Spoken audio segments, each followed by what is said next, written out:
Yo, can we get some love for Averti in the chat, please? Hashtag Averti. Hello. Hello, everyone. Yeah, how does it like just instantly tell you oh, that's actually a channel. I mean, it's like it's not that weird of a name. Like it's not that weird of like a string of letters.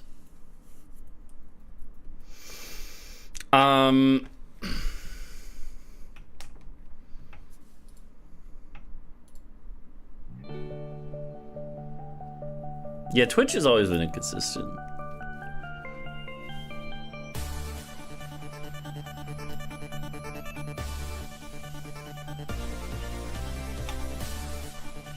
So how are we doing?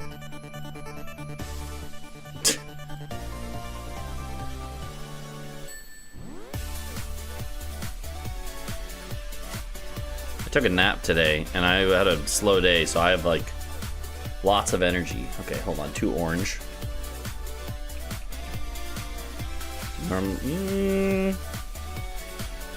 That one's probably the best. Second notch.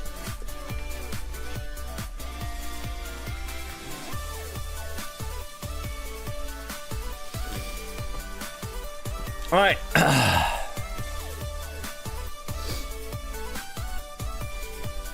So how are we doing, guys?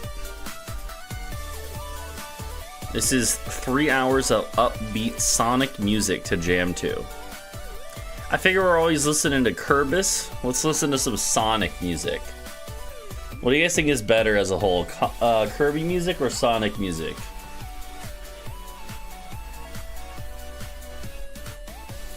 What's up, Joel Edie on YouTube? Welcome. I think it still links to the extreme video. It's not even the latest video, but to be fair, the vlog is kind of like the vlog is kind of like extra, like bonus video content. So it's I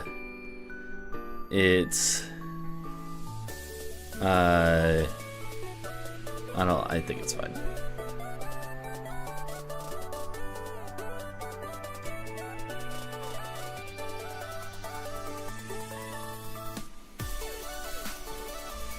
What's up?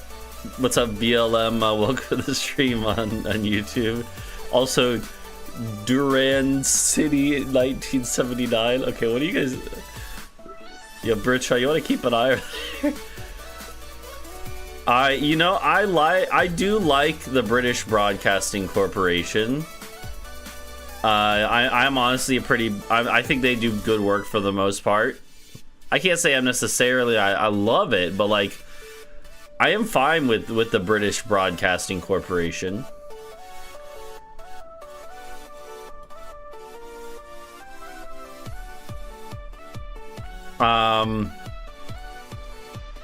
Okay, let me go ahead and finish get my notes up and stuff.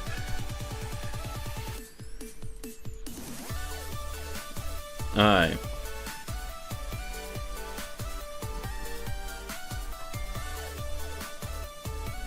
All right, let's see. Can you explain the grandmaster in like a 5-minute video? When everyone asks why, like to pump the numbers or what?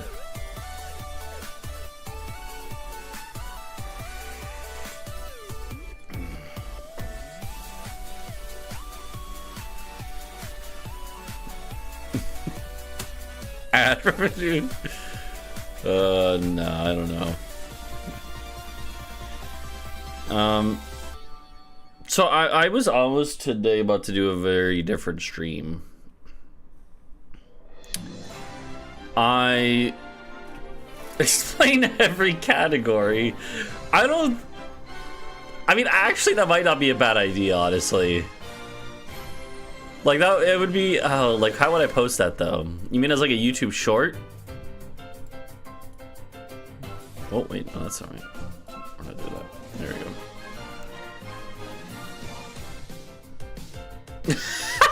Explain, do a YouTube short of every single category extension too. Yeah, it would just be like, this one is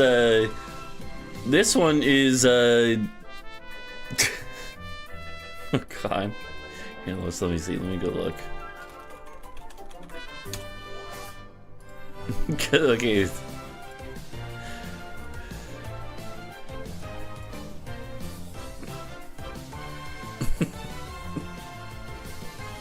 Yeah. Yeah, we just, with the deluxe, it's like the day and night combinations for New Game Plus. We just say like, we just be like, this one is the same thing as before, but Bjorn and Renfield. This one is Bjorn and Claw. This one is, yeah.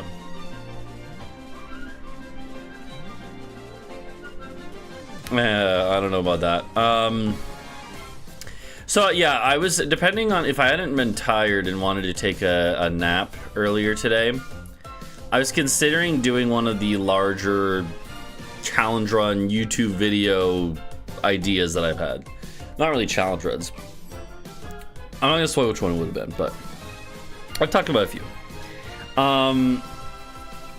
But I just have not really had a lot of energy recently. Tomorrow I might actually have time and energy, so we might be doing something unique tomorrow during the day or at night.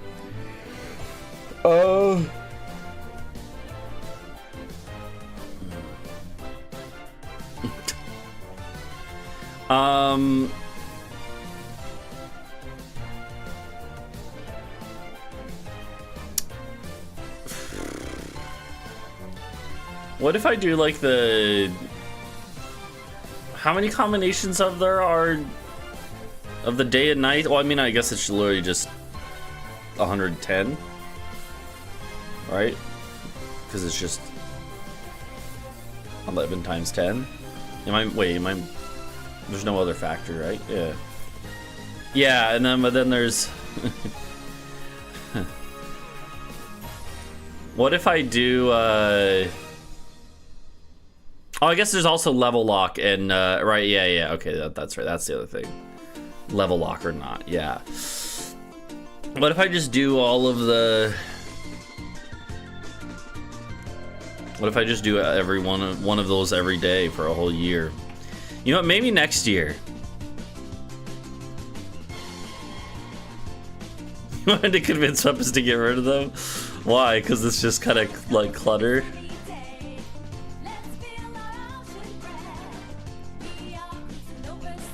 What if I go through and do one every day for a whole year and then I fill out the whole board? No, that sounds... Oh no.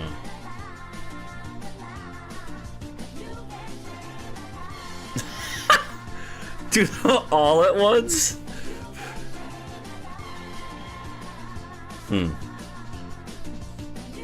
What if instead of that, what if you just did 10 times deluxe? You just set it up on the screen with like 5 on the top, 5 below that, and then like the camera and the splits there. What if you do level lock 10 times IM's deluxe edition? That sounds like hell, man. Jesus. The deluxe 10 times IM run.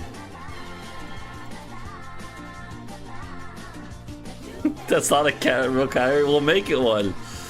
No, yeah, it is dumb. You're right.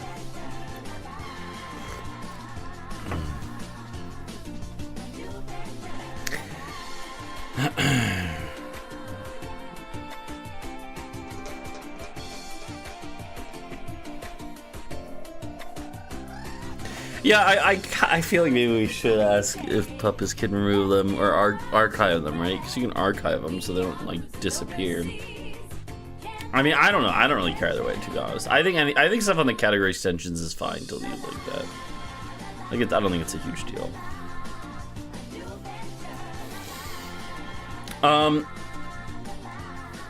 Sounds like a Katamari song, right? Apparently it's a new venture from Sonic Rush Adventure.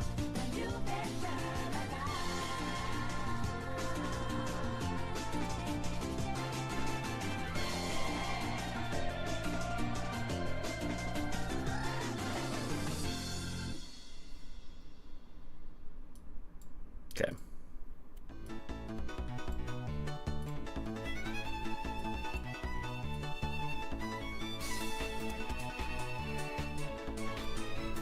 I've heard this song before. I didn't know this was a Sonic song. I really am out of the loop on Sonic. I don't know fucking shit about Sonic, man. I've literally I've only ever even played maybe one Sonic game ever, and it was at a friend's house a few times. It was one of the 3D ones, and it was it's probably Sonic Adventure 2 or some shit like that. I don't know.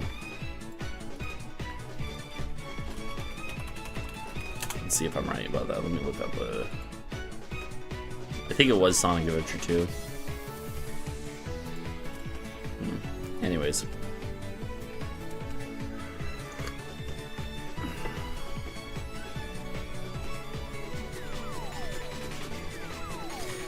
Well. But yeah, so I was kind of thinking, we'll get into it in a second, but I was kind of thinking that I want to do a couple challenge runs of Peggle. But then oh, is the volume fine, by the way? Let me know. But I also was thinking, well, as someone I do want to work on non-challenge run videos, like speedrun history stuff, and also I talked about this before, but I'm curious what you guys think would be the best way to do this. I want to do a revamped version of, I talked about this a while ago, but I want to do an updated Human Sum of Best IL compilation. I was thinking about possibly commentating over it this time, though. I thought that could be fun. And I would also upload a commentary list version on the second channel play.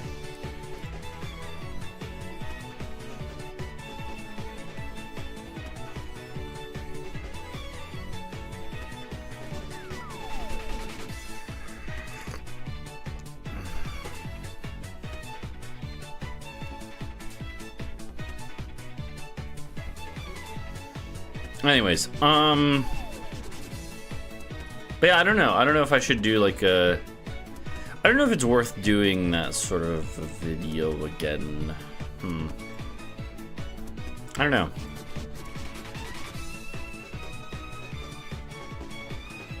Well, I do have an idea about that, but probably wait a little bit on that. And I also do want to do, I've talked about this before, but the next, I want to do a few more speedrun history videos, and then I'll probably have someone else stop doing them, but there are a few more categories I want to do. And the next one will probably be Nights 90%. So, Richard, if you want to take that record back, now's your chance. I don't even know who else is in the running. Honestly, Tank is the only other, is one of the few other active runners of Nights right now, right? At a high level.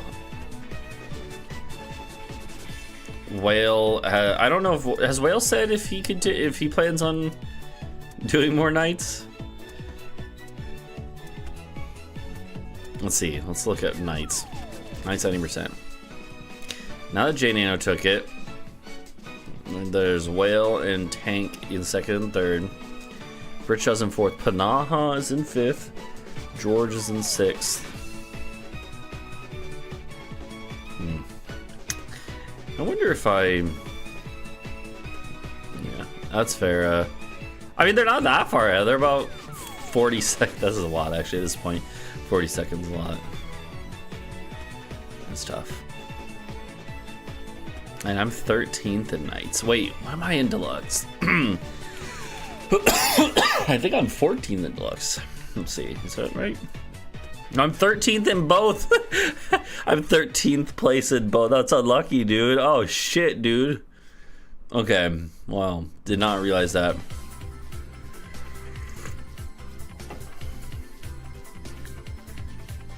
Honestly, for not having run as long as I have in Nights, that's not that bad. 2023 March, wow. Almost 2 years ago that I set that PB. You know what? I have a PB that I didn't submit. Yeah, because that one's the hour is 6:34. I have an hour 6 flat, but I never submitted it. which technically would move me up a couple spots, I believe. But yeah, but I want to get a better PB in Nights. I want to, honestly, at some point, oh god, I don't want to say this because then I kind of am going to be held to it. At some point I want to go for sub-hour in Nights, but I don't know how realistic that even is.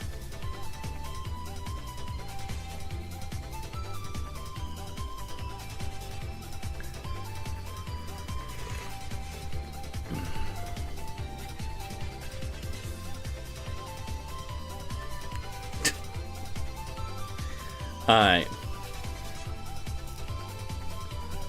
Let's get into it. Let's get into a run. So I can't be up too late tonight.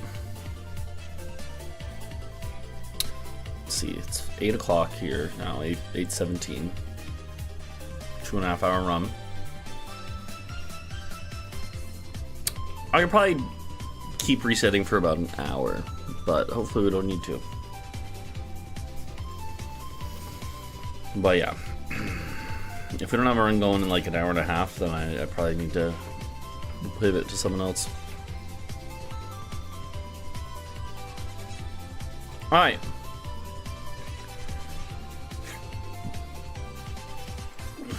Alright, let's do it.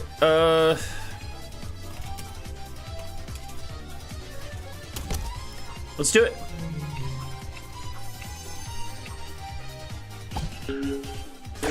Nice. Let's get another run, boys.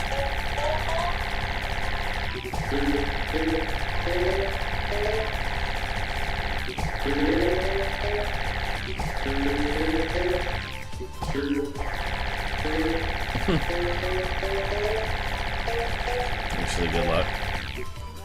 Yo, was that Big Floppa? The cat? Oh no, that's just a different cat.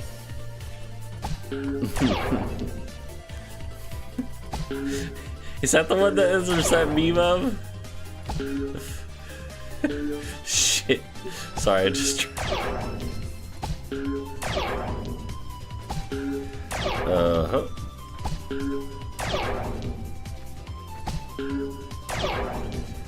There's I think I talked about it before, but there's this YouTube channel called Zero Lenny, and he does Souls-related challenge runs and stuff.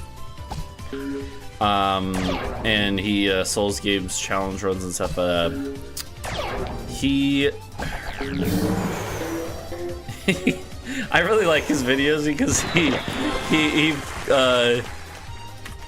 he always posts 1, 2, 3, 4, 5. He always posts it's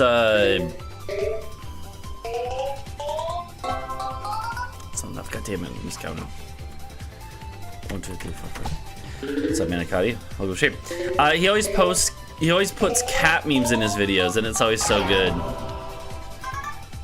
So yeah, so this guy, yeah, Zero Lenny, I highly recommend it. It's just like there's like probably like 3 cat memes per minute. Not I was gonna say per second, not that much, but like per minute, there's probably like 3 cat memes. It's really good.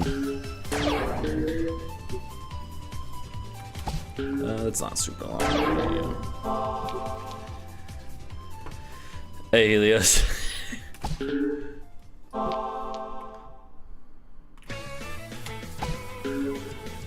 Helios.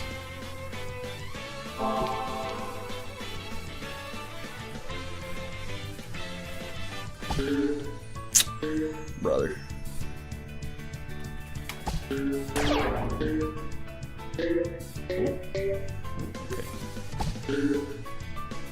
Brother. Come on, give me a orange attack. Okay. Brother. 325, mind you. That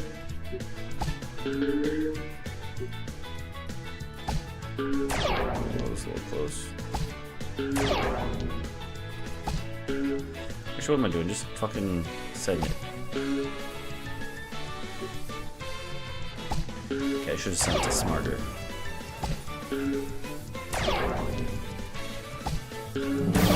Alright, nice, not bad.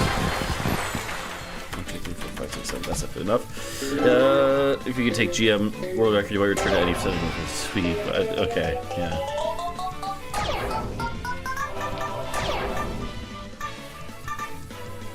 Yeah, but if you try to sweep UEGM, George, like Narcolepsy is suggesting, then you have to do Holidays 08 UEGM or it doesn't count. You're a little baby if you don't. Alright,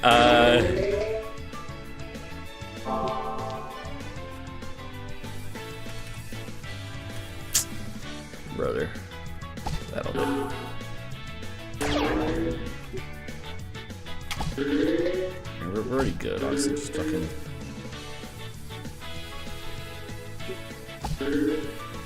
Alright.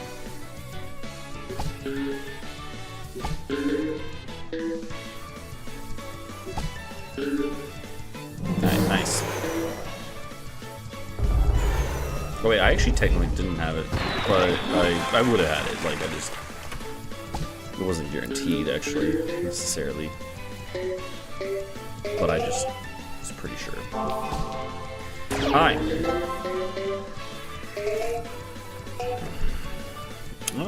Is that enough for an orange attack? No. Oh, but that is... Nice. Okay, that's lucky. Oh, I like that Grandmaster emote because it's the chess Grandmaster on chess.com. That's what it shows if you're a Grandmaster, I think. I think that's where that's coming from.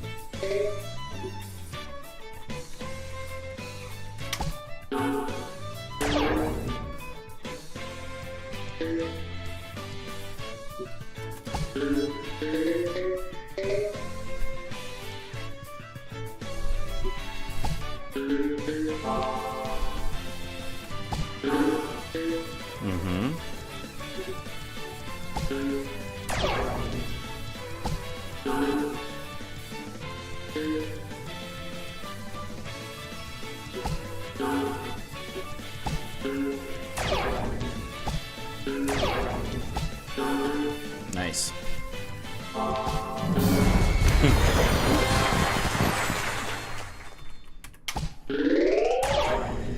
Okay. Do you think we should just... Okay, you know what? Well, okay, I'm not gonna say this yet, or we're not gonna commit to this yet, but I'm thinking maybe I said like how I only have an hour extra on top of what a run would take here, so I can't reset that much. Should we just do no reset? Like if we get to that point where I wouldn't have any more time? I mean, I guess we should. Cause I've been resetting early, but like realistically, I don't like a couple fails early. It's not gonna break our whole, you know, run.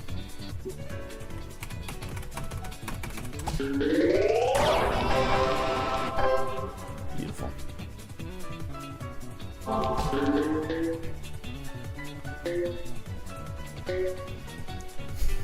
Big flopper. He is the big flopper.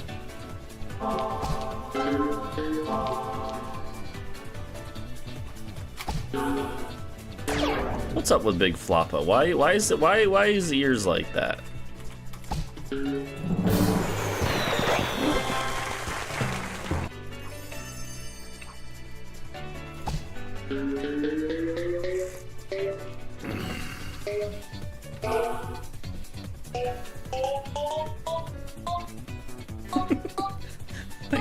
Thank you for that one.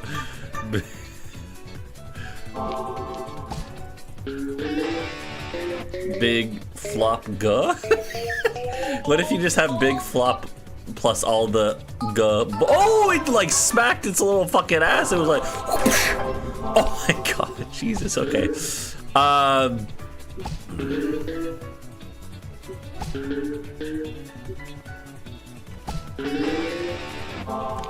Oh.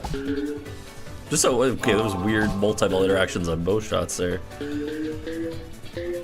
Man, what if there was like big flop big flop guh, big flop buh? and it's okay. You can probably fill the blanks. Brother, really? Really? Okay. I full sent it and I regret it. That's annoying. I feel it's the right play though. I was trying to get in the cluster and then it would have, even hitting a few more would have been enough points. It just didn't because he wants to fuck me so hard.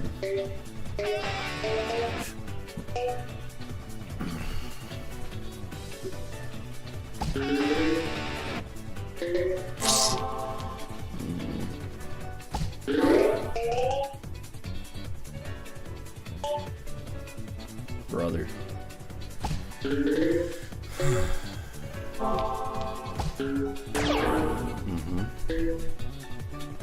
So yeah, I'm not gonna reset even though we missed that last one, the last level there, and we should have had it. I'm not gonna reset because like whatever. It still went pretty quickly overall. So.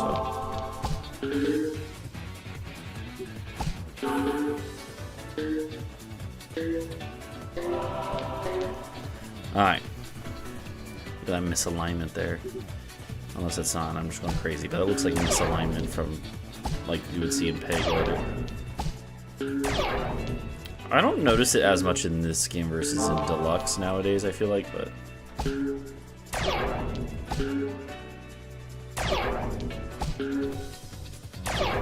maybe I just haven't looked hard enough. I'm sure it's there.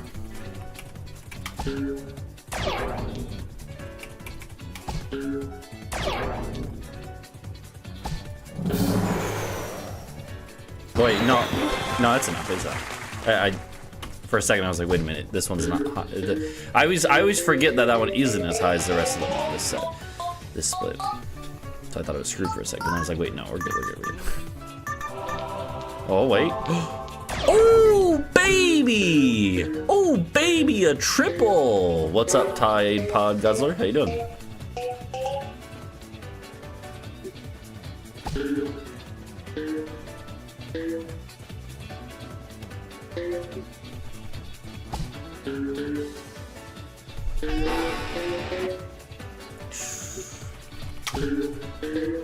Okay.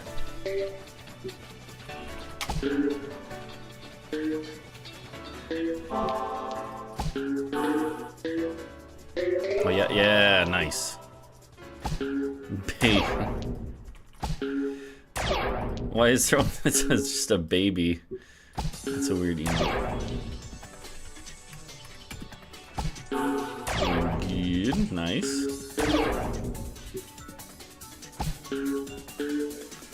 Ooh, baby, a triple. Is that why you added it? Because I said that.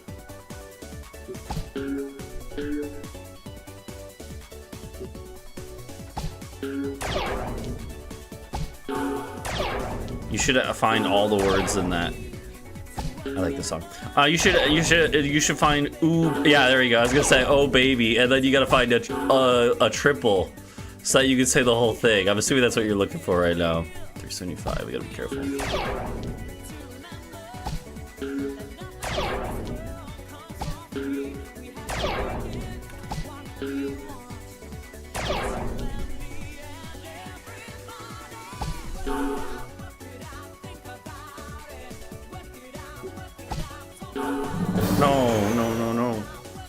No. Wait.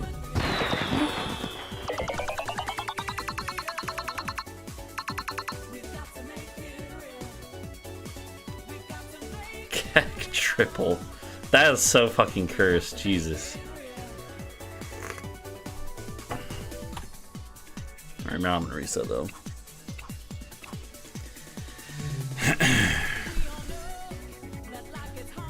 That was ass. Bro tear. Bro tear. He spelled the word wrong.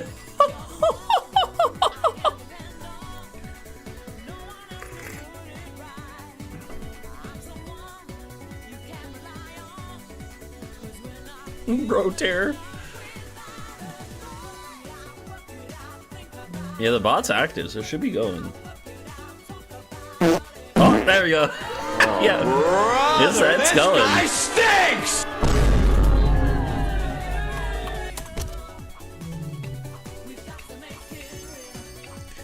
Man, if only there was someone who could just do the you just got rimmed thing, like infinitely. If only there was some way to earn that ability that someone could do by playing a certain Souls-based game.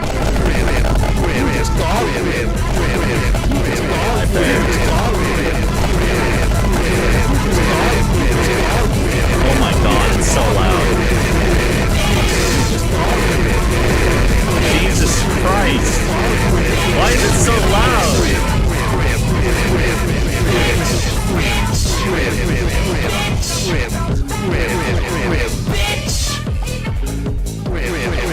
Jesus Christ, that's so loud.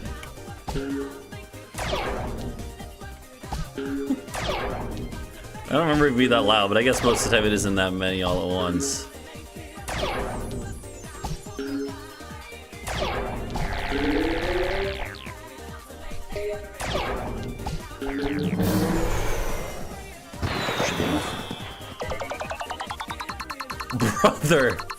Brother!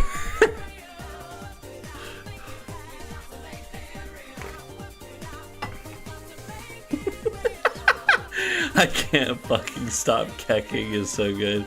And also keck pyramid. We gotta have more. We need to have like more variations of keck. We have like several, but we need even more.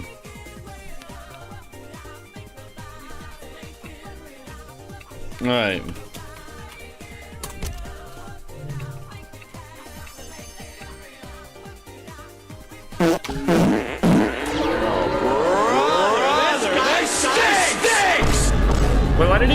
Wait, why did he do? Why did he do two?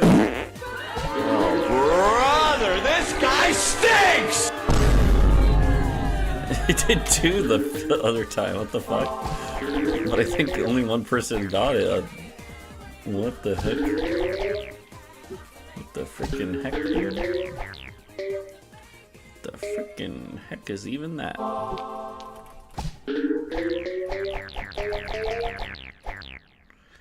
Oh, Helios did it again? Oh, okay, that's I didn't see Helios.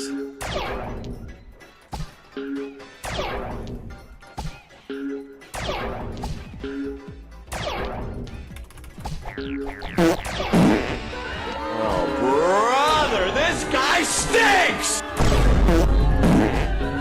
Oh, brother, this guy stinks!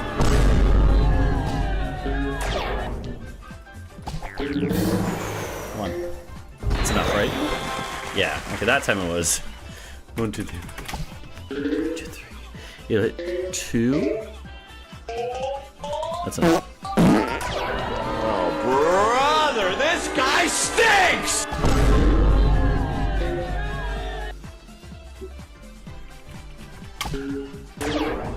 Wait, oh.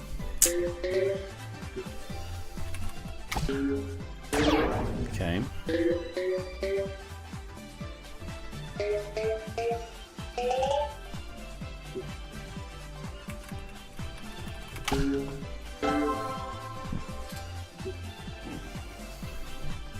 I'm almost here, by the way.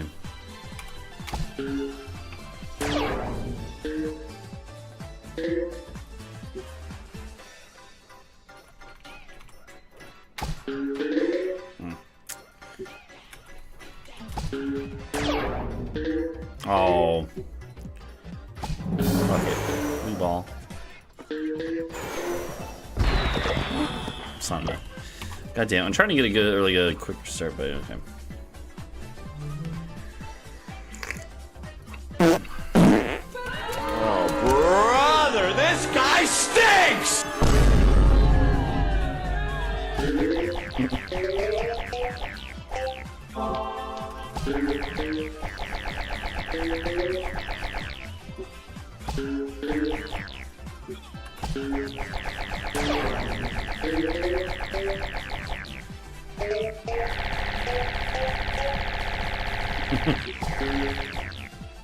Oh, nice. I wasn't sure that would count.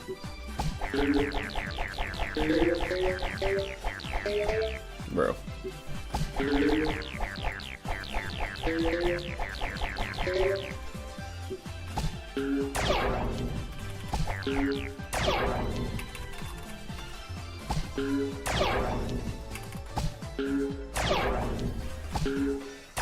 He's Big Floppa.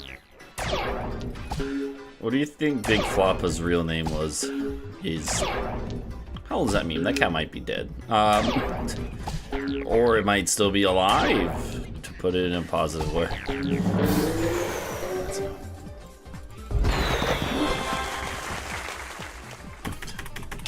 Sorry.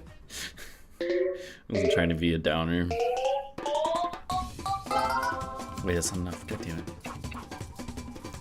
1, 2, 3, 4, 5. Yeah, well, that's what I always thought. It's like a bobcat or some shit like that. Some type of like. Yeah. Yeah, exotic pets are not good, generally speaking. I don't know if there's exceptions to that. Probably not.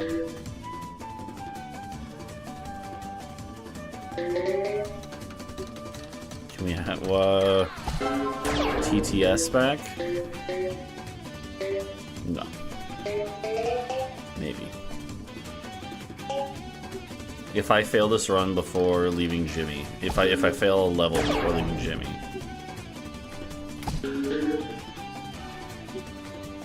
Oh god. Okay.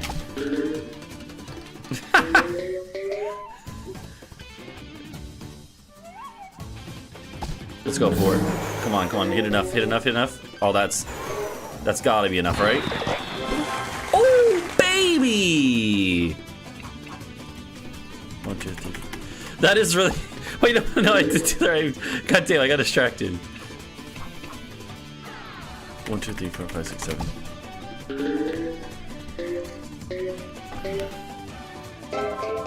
Yeah, the audio is the same on both sides in Narcolepsy. It's just the visuals that are different. Yeah, they don't even have control over it though, so they're getting like the worst of both worlds.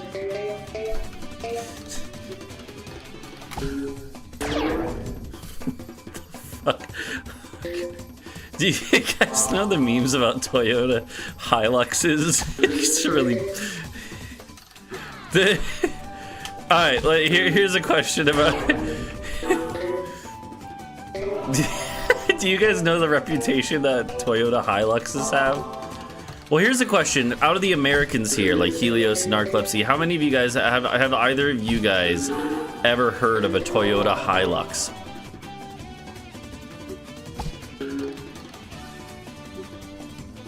No. Okay. Yeah. So the Hiluxes are not, as far as I understand it. I'm sure you can find them in the U.S., but I'm pretty sure they're mainly a non-U.S. market thing that Toyota does. Like they're an international car sold in other markets mainly. But the whole thing with the Hiluxes, as far as my, yeah, like in New Zealand, yeah, I think like it's pretty much outside the U.S. They're like a pretty big thing, like in like Asia and Oceania and stuff. But yeah, I don't know about in Europe, but like, anyways. So as far as I understand it, though, what this has meant is that one of the biggest claim to fames of the Toyota Hilux, as far as I understand it, is that they're like the main truck that ISIS used to convert civilian vehicles into like armored, like they would like mount machine guns on the Hiluxes. And so like one of the main, as far as I understand it, one of the biggest things with the Hilux is that they're like commonly associated with like terrorists. Yeah, so anyways, it's kind of cursed, but yeah. Anyway, so yeah, that's in case you were, yeah. I've seen it on Reddit threads where people like talk about like Toyota Hilux and they're like, oh shit, you mean like the trucks that ISIS had? Like, it's kind of fucked for Toyota, man. Like, I feel bad for them. Like, they're just trying to make this like truck, you know, and then it gets co-opted by ISIS. No, do not have a Hilux. No, I don't have a. Oh. No, I don't have a truck. Oh wait, I was gonna say. Holy shit, that was sick.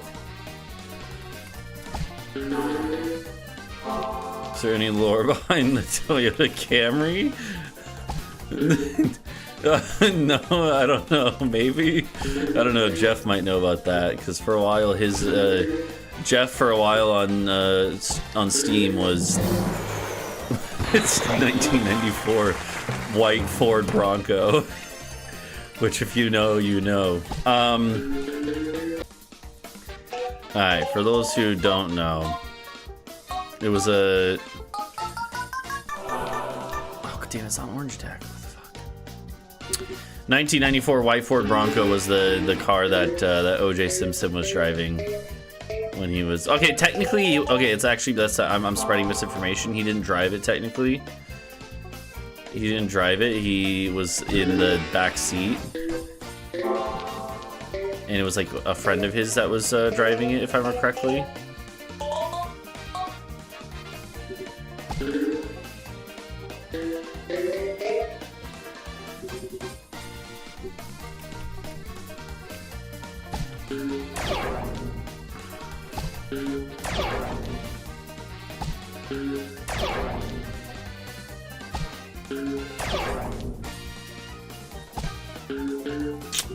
Brother.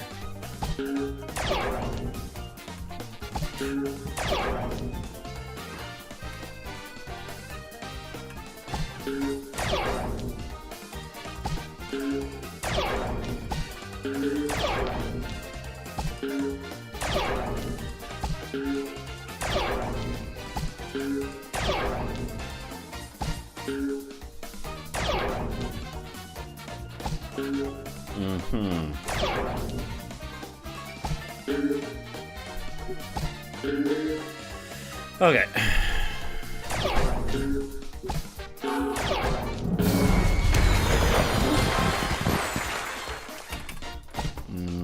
Let's see here. I didn't watch the Super Bowl. I rarely watch the Super Bowl. I'm just not really that huge into pro sports in general, and even college sports I only just occasionally watch. Ooh.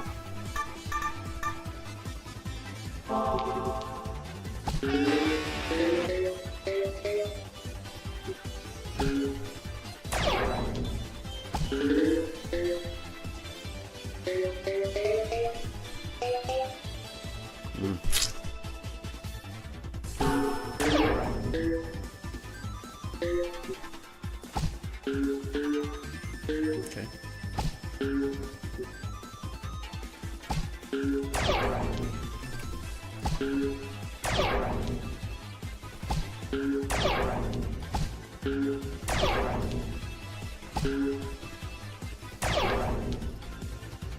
I mean, I don't even know if I would be a Falcons fan. I grew up in South Carolina. I'd probably be a Panthers fan. Which, unfortunately, I guess I think they're also, like, pretty much always bad, so. But, oh, fuck. Wait, we have it, right? Well, as long as I don't completely fuck it. Yeah, should be good. Yeah, it's 325. But yeah, if I were a football, well, an NFL fan, my loyalties would probably go. Like the hierarchy for me would probably be Panthers first, just because like it's, you know, because there is a Carolina team. That's the thing. Carolinas don't really have a lot of pro sports teams, so I gotta take, you know, I gotta kind of root for one where I have it, right? Like, you know what I mean? Like there's no Major League Baseball team in the Carolinas, which is honestly pretty surprising, because there's like 4 fucking Major League Baseball teams in like Florida alone. And South Carolina is, you know, obviously a fairly small state, but like population is, but like North Carolina not having one is pretty surprising. Like, I'm surprised that like Charlotte doesn't have like a baseball team. That would like, especially because Charlotte is like right on the South Carolina border too. There's a lot of people in South Carolina who could make it there. Like where I grew up in Columbia, South Carolina, at this address. I'm just kidding. That was like an hour drive from Charlotte, so like it wasn't not that far at all. But anyways, so I'm a little surprised by that. The only sports teams that you have that we have in South Carolina are the Carolina Panthers, who are in Charlotte, and actually, okay, there's three I can think of. I might be missing one. There's the Hurricanes in hockey, which are where are they based out of? Durham, Raleigh? They're North Carolina based, I believe. Oh, god damn it. In any case, oh fuck. And then the fucking the Hornets, right? For basketball in Charlotte. Is it the Hornets?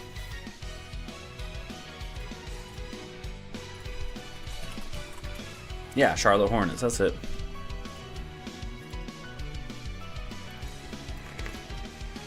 So, yeah, so Charlotte Hornets, Charlotte has the Carolina Panthers, right? And fucking the Carolina Hurricanes. Carolina Hurricanes, where are they? Oh, I think they're based out of Raleigh. It is Raleigh. Yep, I was right. So they're all in North Carolina. Although, like I said, Charlotte is like pretty much right on the border with South Carolina, and it's also close to, like, Charlotte is within an hour drive, basically, of Columbia and Greenville, which are two of the largest cities in South Carolina. So I think Charlotte works. Like, I'm not gonna judge North Carolina for hosting the Carolina teams, because like it is the bigger of the Carolinas. Like, you know, I can't be mad. All right, I'll give you guys TTS. I said I would. Okay, TTS, you have it now. Anyways, though, but yeah, the fucking, what did I say? Yeah. So like, there's not that many sports teams in the Carolinas, so I kind of gotta support them where they are, right? Like, I'd probably. So for me, the hierarchy would be like, if there is a Carolina team, I'll generally root for that, if anything. Then probably like teams out of Atlanta. Says I love TTS.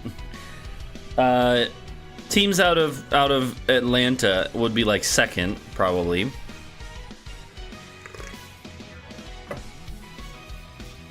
So yeah, probably it's like, okay, if for NFL specifically, it would be like Carolina Panthers, Atlanta Falcons, and then after that,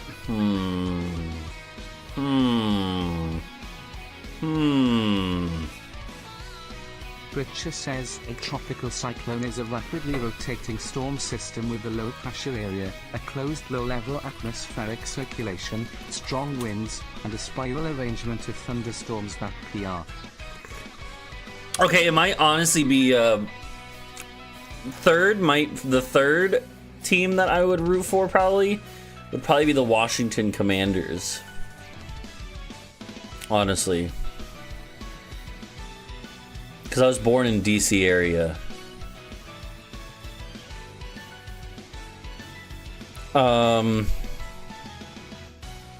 Maybe the Seattle Seahawks, because my dad roots for the Seahawks. Yeah, I mean, well, they're DC area, so.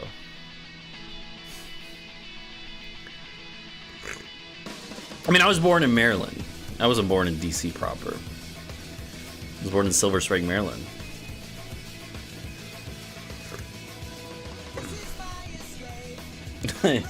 Like, that's the thing, is like I don't really have much connection to Maryland, but I was born there, you know, so.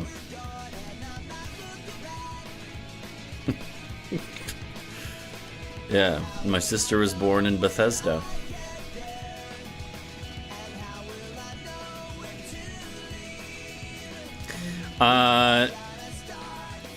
Anywho. Does she know Todd? No. And that is where Bethesda gets its name from, though. Like Bethesda, the game studio, is from Bethesda. Helios WX says Gregory Caracal, birth name Gregory Alexandrovich Caracal, professionally known as Big Flopper, was a famous rapper and artist from the United Flops of America. After releasing the album. Alright.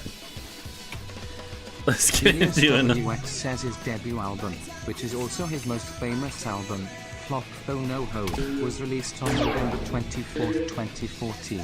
It was his only released studio album, with the others being only live concerts.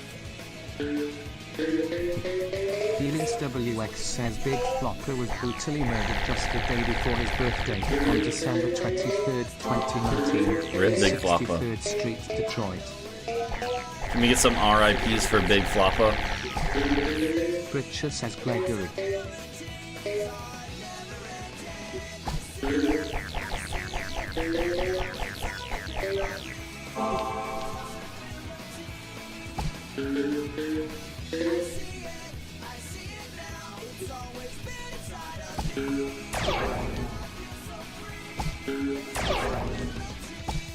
Did we ever figure out, I asked this the other day on stream, did we ever figure out where that set of emojis... Narcolepsy7Z says Big Flopper can suck my Big Flopper, get wrecked, got him, haha funny. Where did the Helios WX says in 2021, Big Flopper 2 was created by Flopper Clan from the Revelation Project. Wait, what? Project makes Big Flopper 2 announces to the public. They made a Big Flopper 2? Wait, what? They just took a dude who died? Wait, what? They just took a dude who died? And they just like took his name and they said we're doing a second one? What? That's kind of fucked up. Except I guess that happened, well, I guess literally like about like 50 like or like it's literally like thousands of like European monarchs and well, just monarchs in all parts of the world have done that, but you know. So I guess it's not that weird.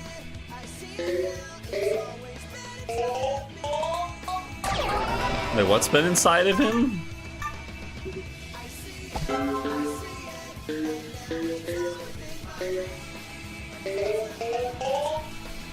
Narcolepsy7Z says bitches be like Bingus this, Bingus that. How about you Bingus the hell up already? Big Flopper, quote, real.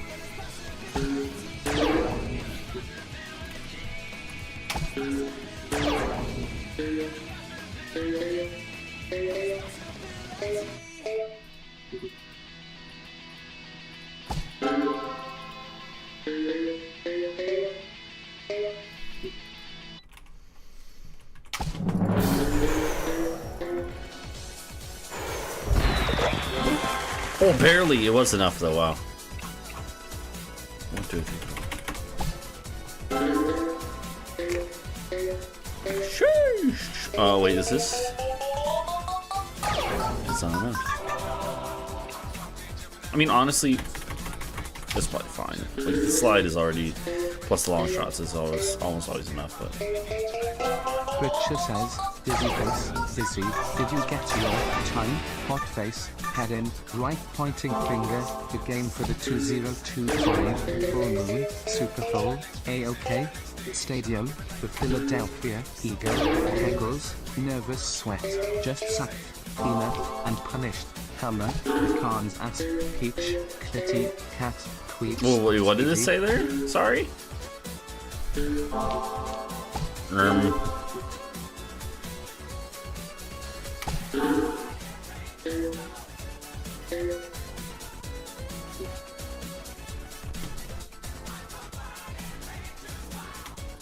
I think that hits.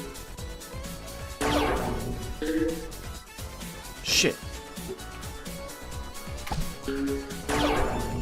Oh baby. Oh baby. Yeah, baby. Narcolepsy 7 XLs, collision, fireworks, F, letter A and square, P New Year, sparkler, confetti ball, party popper, you beautiful sluts, double exclamation mark, woman with bunny ears, kissing face, 2024 was long and hard, raised fist, pensive face, we laugh, smiley face, 100, fire, we cried, crying face, crying I'm realizing face, that Sonic music doesn't have its own identity. Because this one just sounds like a fucking Persona song. Like literally you could tell me this is from Persona 4 and I'd be like, yep, no it is, you're right. Like you gotta admit, this sounds like it's fucking straight out of Persona. And there was the other one that sounded like straight out of Katamari. I don't think there is a Sonic genre. Yeah, exactly. That's what I mean. Like I feel like Sonic music is just like, well, let's take this other thing and we're gonna make our own version of it. The song before this was a pop punk thing that sounded like fucking Blink 182, like on their fucking album from, oh god, I can't remember Take Off Your Pants and Jacket.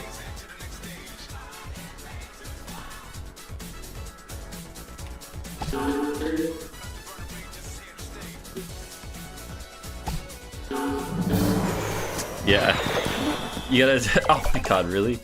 You gotta take off your pants and jacket.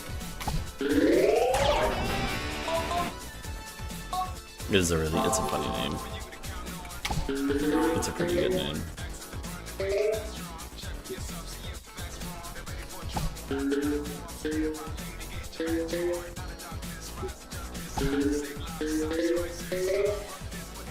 Britcher says, whoa, celebratory gesture, celebratory gesture. Celebratory? Man, double exclamation mark. In the fucking Welsh is that? Man, you think you got video game, I know what it's saying, but it's like, what the fuck? Who says celebratory?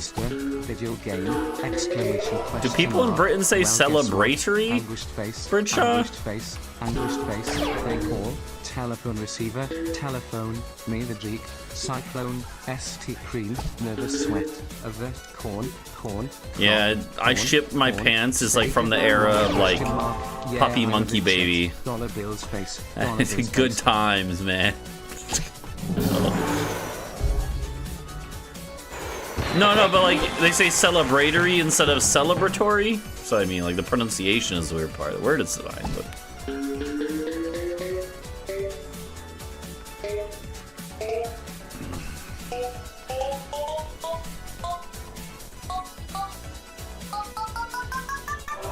I remember I was in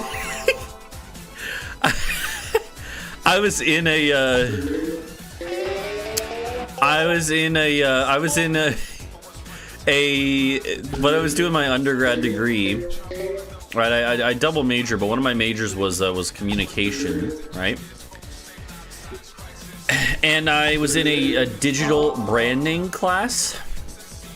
God, that class would be wildly different nowadays. Jesus Christ. Anyways, so I was actually with okay, there's this big public relations and digital branding firm that works in that's from Greenville, South Carolina. I can't remember the name of it. If you look up like largest digital branding like PR firms in the country, there's one of them that's based, it's like one of the top 3 biggest, or it was, it might not be anymore, I don't know. One of the biggest is based out of Greenville, or they, okay, well I think they're based out of New York, but they also had a Greenville office for whatever reason, I don't know. But, anyways, so Greenville, South Carolina is like, it's a small city, but it's big enough where it has some business headquarters and stuff there. And one of them was this firm, and so there was actually this thing that they did where they would send people from their firm. So Clemson University, the place where I went to undergrad, is about 45 minutes from Greenville, the city of Greenville. It's the closest major city to Clemson. And there was our department had a thing where they would like we would have someone from this firm would come and teach a class on digital branding. Oh wow. And it was really, really interesting. Like they, you know, it was someone who worked at, it wasn't like a professor, it was like someone who, their main thing was working at this firm, and they also just came and they used examples from their firm to like, you know, in the class.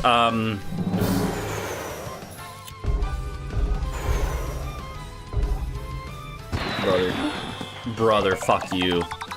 Fuck you, man.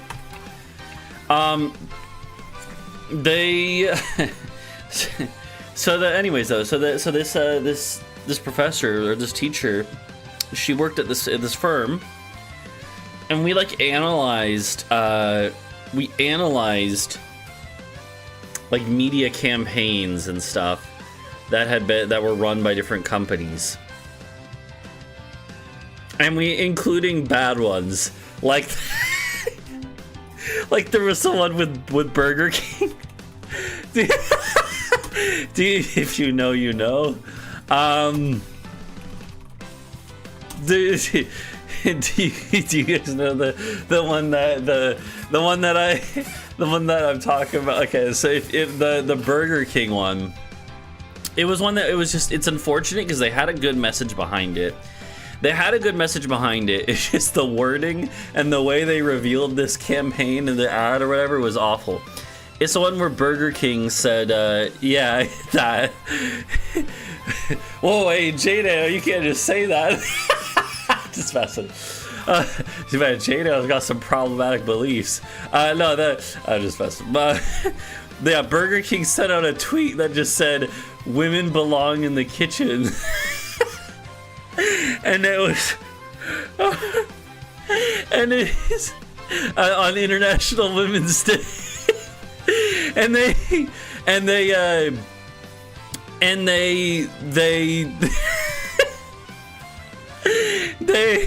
like the thing is they're trying to say that like because here's the thing with that. It's a very reasonable message when you get down to what the actual message is, which is that like in terms of like chefs and the culinary business, women are underrepresented. Women are underrepresented in like the culinary world, in terms of like the business side of the culinary world, right? And so even though this is like a, you know, like a kind of sexist trope of like, you know, like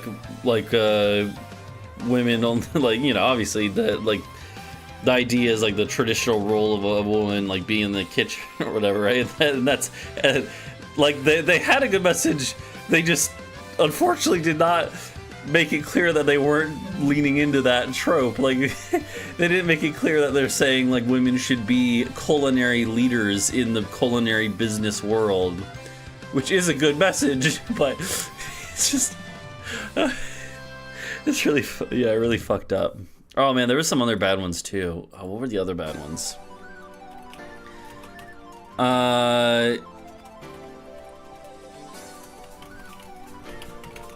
There was a pizza one too.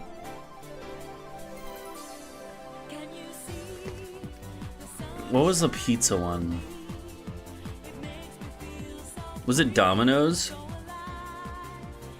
I don't remember, but anyways. Anyway. Alright, it's 9 o'clock. And then we gotta commit to a run.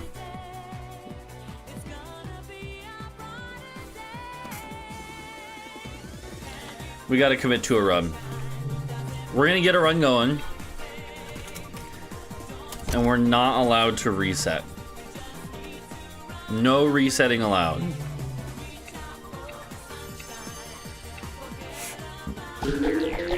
No resetting allowed at all. Under any circumstance.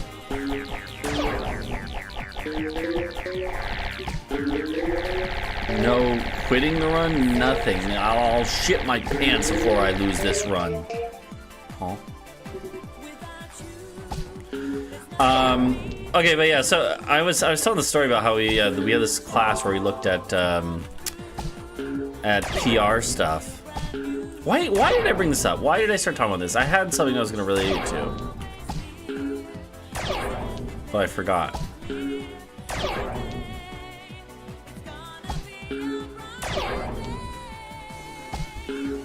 Yeah, well, that was like I was gonna tie it into something. It wasn't related to that necessarily. It wasn't really too. Yeah, the professor worked there. No, it was before that. Like there was a reason I brought this up, but I forgot. Anyways, though so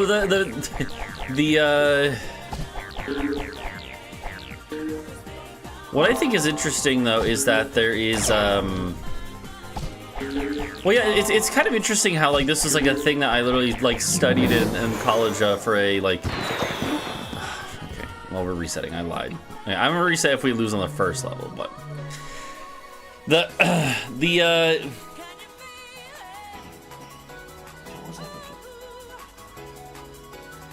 was I gonna mention? Yeah, like this class was really interesting because like we studied different things. Oh yeah, I was. It was Puppy Monkey Baby. Yeah, that was it. It was that was the year that commercial aired, and it was in the spring semester when I took this class. So it was during like the Super Bowl happened, and that commercial aired for the first time for that Super Bowl. And we had a whole the next class after the Super Bowl. We spent the whole class analyzing Super Bowl ads, and it was really interesting though. And I remember my professor saying that like she was talking about how like the ad kind of worked because it got like it's a very memorable ad, and it kind of seeing as I still remember it like fucking 8 years later or whatever. Clearly it was, but still fucked. Come on, you're not gonna say hello to your mom?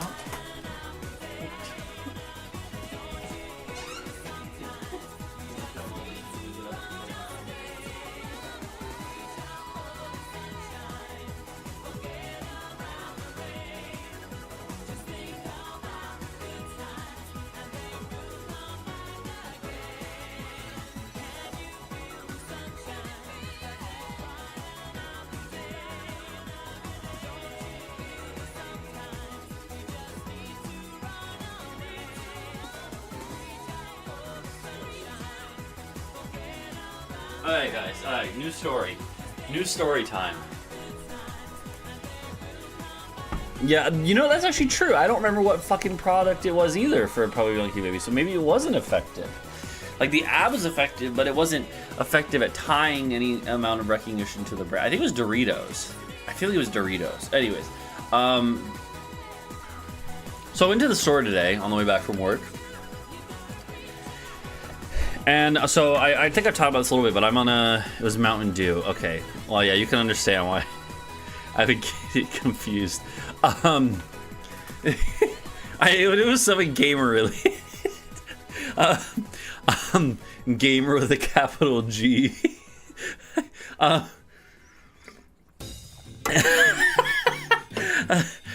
Sorry, okay. So I went to the store. Okay, so I've talked about this before, but I'm on a pescatarian diet for this month, right? And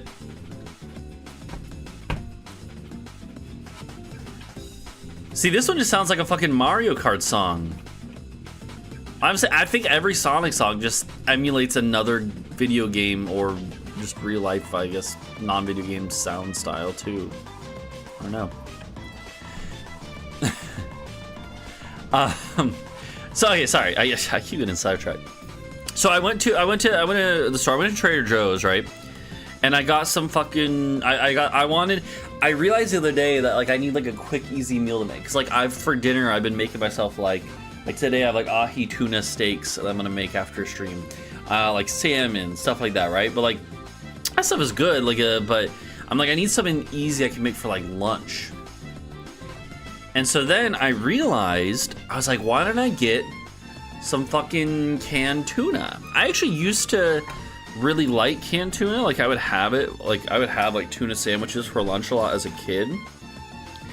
I got a bunch, right? I was like, I'll get enough to last a little bit.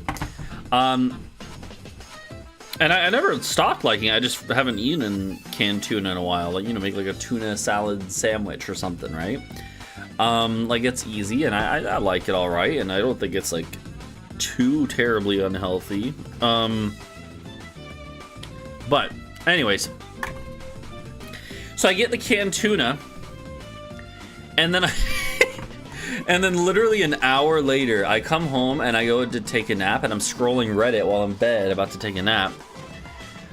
First story that pops up on my Reddit was r/news Trader Joe's canned tuna fish recall for botulism.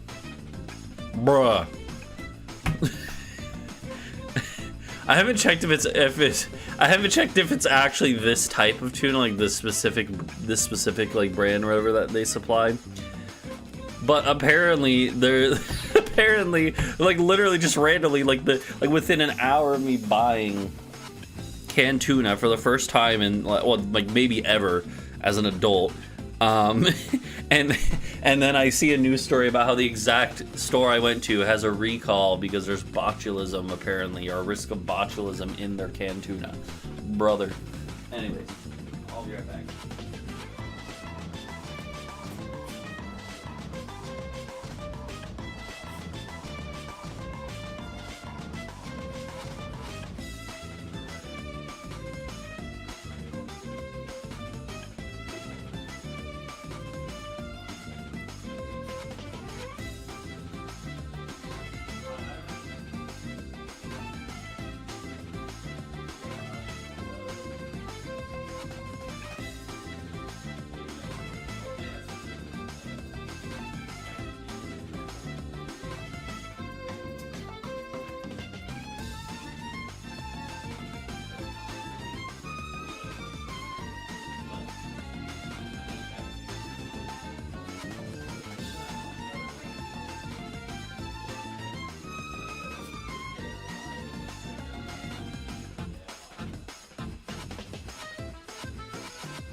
Okay. Sorry.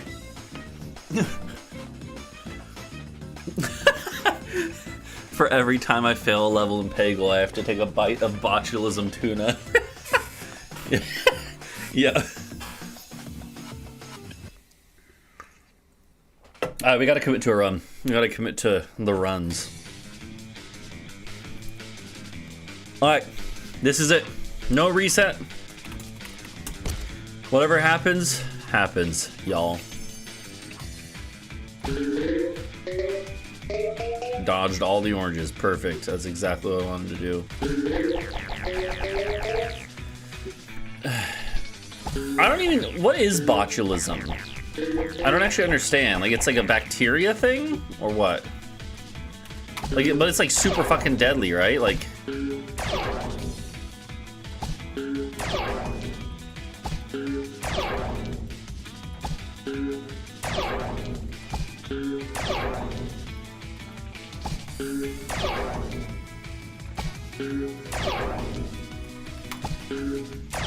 Yo, I found a... Yo, did I tell you guys that I found a new remix of a God Hand song? And it kind of slaps. That I literally commented on the video asking if I could use it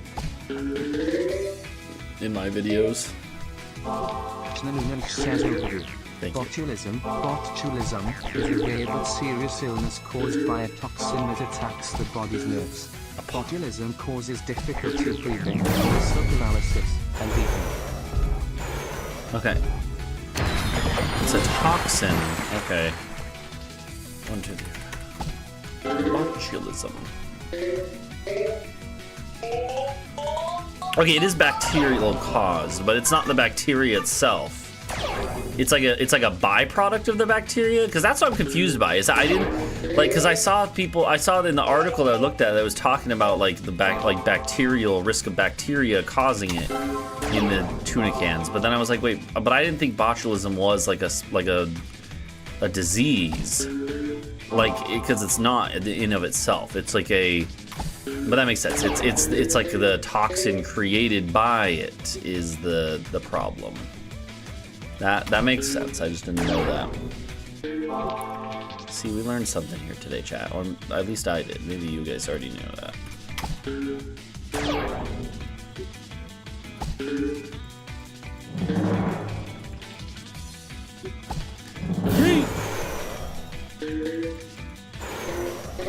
Nice. Nice. Alright. Sheesh. 1, 2, 3. Is that gonna be enough? 1, 2, 3. Shit's not. 1, 2, 3, 4, 5, 6, 7. That's a lot. I curse judge. Yo, wait, is that actually the curse judge? Welcome to the stream.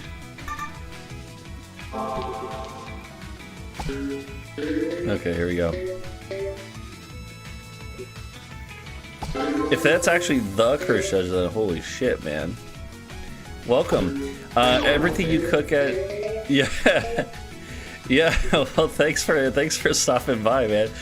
Did you ever? By the way, curse judge. So okay, so I've watched your videos for a little bit. Did you ever? I know that at one point you were working on that that one video. You mentioned the Trackmania thing. Was it spaghetti? What was it called?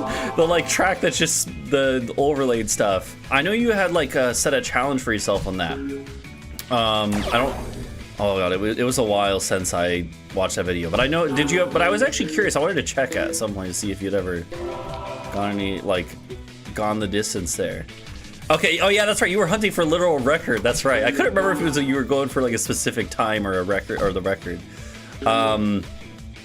Yeah. Yeah, for anyone who doesn't know in the chat, I've actually I think I've talked about Chris Judge's videos before, but he's a awesome YouTube creator. But yeah, no, I'm a fan of Trackmania myself, Chris Judge. I play it on stream occasionally. I've been working on the new season. I'm not that good. I'm at the level where I can barely get. Nice head you have on your Thank you for the follow. I'm at the level where I can barely get a AT. I can barely get author time on every track in like each official season, and even then there's some where I can't, like if I don't put in a lot of time. So I've only accomplished that a couple times. So I am like, to give you an idea of my skill level, I think that the highest rank I ever had on an official track was on the official season like 3 campaigns ago. I got top 200 on a track, and that was with a skip that I actually kind of got good at. But yeah, the current season I've been working on, the current campaign, I have all the first half and then like a few of the back half. But yeah, like I'm not that good at all. So yeah, well, like I said, the 200, it was on the. I mean, I'm not sure how much you play of the official campaign, but like it was during the one where they introduced the snow car, or the one after that, I guess, because the snow car had its own intro campaign, but it was the first official campaign that had the snow car in it. So it would have been like 3 ago, I guess, I don't know. But and it was a snow car on wood, and it was just and there was a cut where you just went like over some scenery, and I managed to actually kind of figure out how to do it pretty consistently, and then just grinded it a shit ton and got pretty good time as a result. Oh god damn it! Oh, I'm messing up big here. Okay, but yeah, no, Trackmania is fun. I feel like I could be better at it, but it would require putting in too much more time. Okay, we're resetting. I said I wasn't going to reset. We're resetting. Okay. Yeah. Also, yeah. The food recall thing, what you said originally was that, like, there are a lot of recalls happening. Yeah, it definitely freaks me out sometimes. Hey, Mama, buddy. Yeah, you play Peggle at all, Curse Judge? Are you a based Peggle enjoyer? There you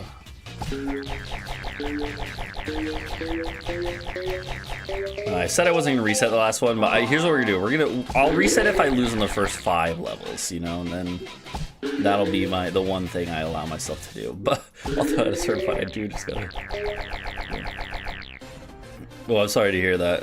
I've only ever had one panic attack in my life, and that was not fun. Or at least I don't know. I guess I don't know technically if it was a panic attack. It's one of those things where like I feel like I'm always like, I don't want to like self-diagnose or anything, but like I guess but from seeing people talk about panic attacks, I'm like, okay, well that thing I had was probably that, but that was not fun. In any case, I'm sorry to hear that, but yeah, Peggle is see, that's what, honestly though, like Peggle's fun at any level, but these speed runs, what I really like about this category where we're getting points is that like it's very meditative at a certain point, because it's like, I don't know, I guess just the repetition of it. Oh hey, welcome in Satan and Raiders. Oh, we got a busy stream right now. Welcome in, everyone. Thank you so much for the raid, Satan. How'd the stream go? Okay, there we go. Did not need the full here, but that works. Welcome in, Raiders. 1, 2, 3, 4, 5. Yes, let me get this good. Welcome, Froppy Lover. The stream was terrible in every way you could imagine. Fevers and Pokemon. How'd the fevers go? But yeah. Welcome everyone. We're doing, for anyone who is new here or doesn't know what this category is, we are doing some Peggle Knights Grandmaster speedrun, which is where, with the route that we use, or the specific way of beating the run that we use, we are going for we have to not only beat every level in adventure mode, right, basically do an any percent playthrough. That's really lucky, wow. Not only do we have to do a full playthrough of the game, we have to earn the ace score, or target score, on every level of the game in the process. So 1, 2, 3, 4, 5, 6, 7. So that's why I am not just going for the wins. I am going for all of the ace scores. I'm going for score as well. And that's where strats like this one, getting that slide there, is very important, because it helps us get points. Look at that long shot into the double green, baby. I'm jealous that you can play. Well, this is gonna sound weird. I'm jealous that you have enough game knowledge to play Pokemon, Satan. I like Pokemon. I did play Pokemon as a kid. I didn't play a ton of it, right? I played, I mean, you know, hence why you guys were able to bait me into thinking that it's Badoomph instead of Bidoof. But yeah, the Badoomph incident. We don't talk about the Badoomph incident. You guys gaslit me so hard there. Jesus, I still can't believe I actually fell for that. Anyways,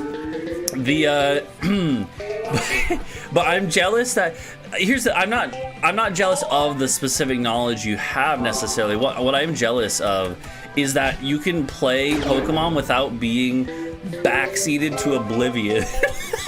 Because I feel like if I were to play Pokemon on stream, everyone would be like, actually, grass types are only good against un-mega evolved water types, and actually the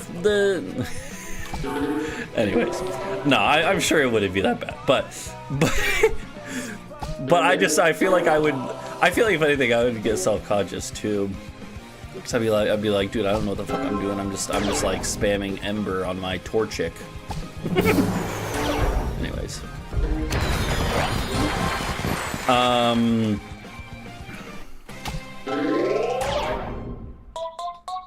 Yeah. But no, I don't think it'd be that bad.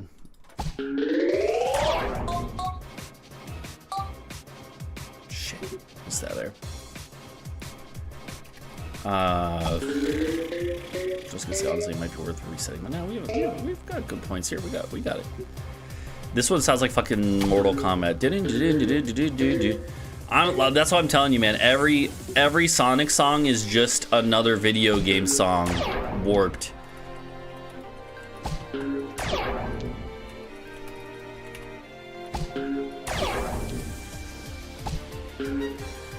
Oh shit, man. A lot of brothers spam if we do. You played every Pokemon to lost. You just got rim.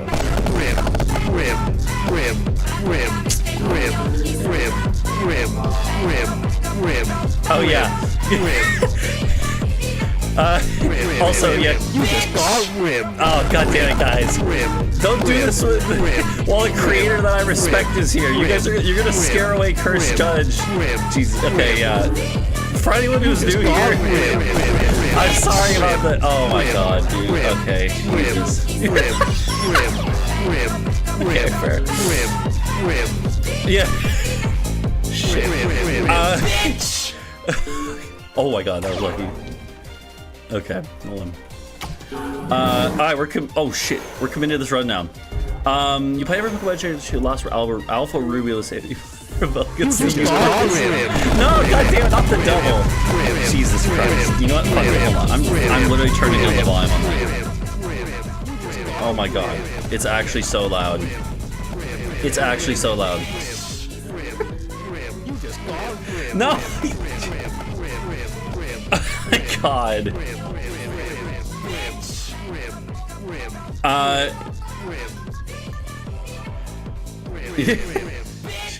Jesus Christ.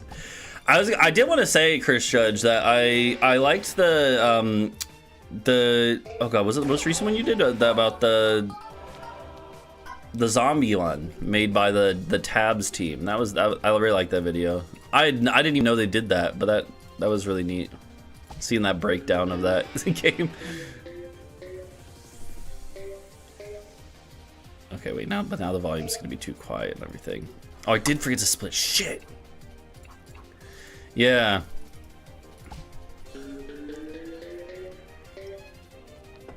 Yo, okay, Curse Judge. Here's how I know if you're a real capital G gamer. Okay. Have you ever played God Hand? Which is it was just the best game of all time. Certainly no troll. Oh no, an ad, bruh. You just got okay. No, I'm not. Not the rimming. Oh, the free ball frenzy. You just got Okay, I might actually turn this off again. You guys. You know what I'm gonna do? No, I'm gonna make it so there's a time limit on how often you can do the rimming. With a flesh cowboy hat?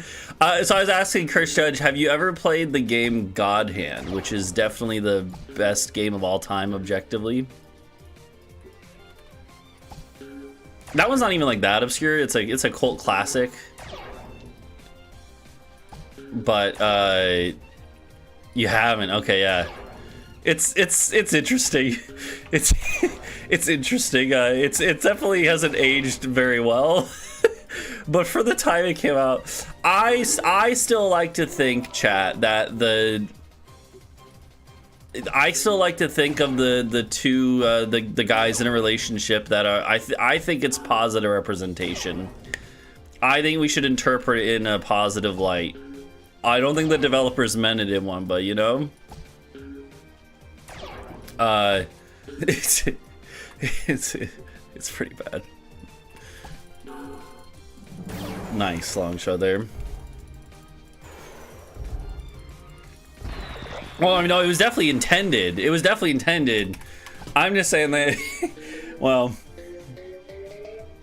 I never realized. Okay, this is gonna sound. I feel like I have a really bad sense of time when it comes to movies that are like classics that I've never seen, if that makes sense. Like, what What's a good? Okay, well, the example that made me think of this is that in that game, in that boss fight with the two gay guys that are not represented. It's aged poorly. Like, let's just say that way. But in that fight, they reference Brokeback Mountain, and I thought Brokeback Mountain came out in the '90s, but I've never seen it. But no, that it came out in like 2003 or something like that, right?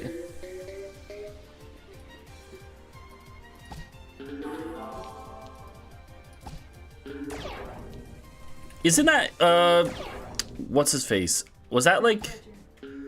Yeah, and then Jake Gyllenhaal, right? Or wait, was it Jake Gyllenhaal was the other guy? Okay, I'm right. Okay. No, the camera's not on. No, you're good. You can take him. Did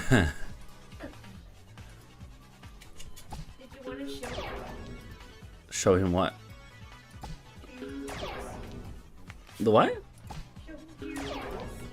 Oh, it is on? Oh, it was on. Okay, well, I turned the camera down, so you're fine. Oh, they had the camera on. They've been seeing him. Did they actually see him though? Yeah, you guys saw him, right? Right, chat? You guys saw Momo? Did they want to see Peggle?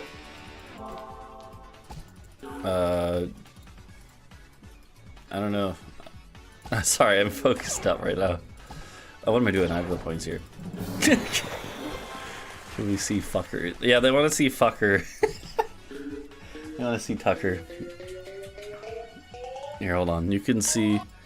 Yeah, here. You can see what I'm seeing here. There you go. Hello, Tucker. Hey, buddy. Hello. Oh. Hello, Tucker. It is time loss, but it's worth it, okay? Okay. Thank you. They enjoyed him? Yeah. Yeah, they liked seeing... Yeah, Britchop hogged. Okay. I got all the bitches. Did you hear what she said there? Oh, okay, weird.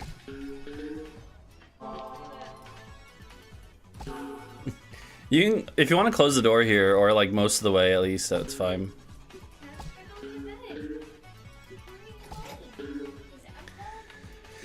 My girlfriend, if you didn't hear her, she said I have all the bitches. Referencing the dogs. Alright, come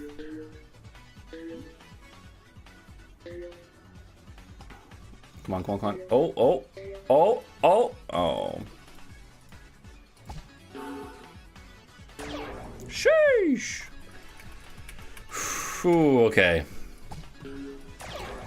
Yeah, Godhand is definitely not aged well, but it's. I think if you accept that it came out. Oh, god damn it! You know, I'm resetting. I lied. This is the last reset of the run, though. You know, honestly, I probably shouldn't have, but yeah, it's fine. Hold on, I'm limiting your guys' rimming ability as well. Yeah, I'll put it. Well, I'll go here. Here's what I'll do. I'm limiting your rimming, so if you want to spam them now, you can. Just got rim. Yeah, there you go. Rim. You just got rim. You just got rim. There you go. Alright.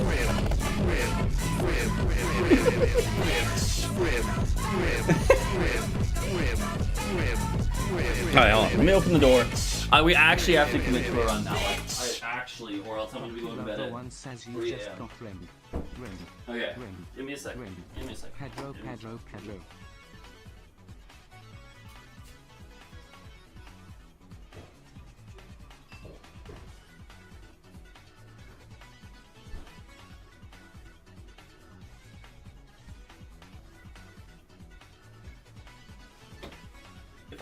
If I reset again, I'll punish myself by eating out of the botulism tuna can.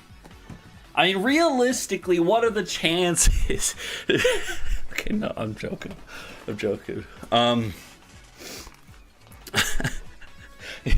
Yeah, run a prediction. Does the tuna can have botulism? How long do you know until you're dying of botulism?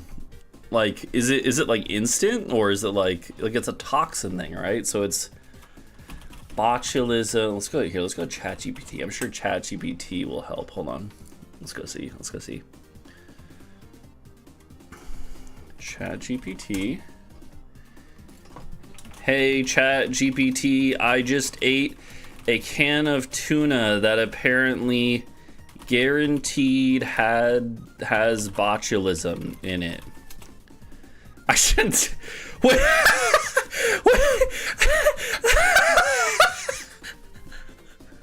What the fuck? Oh, why would ChatGPT? Okay, hold on.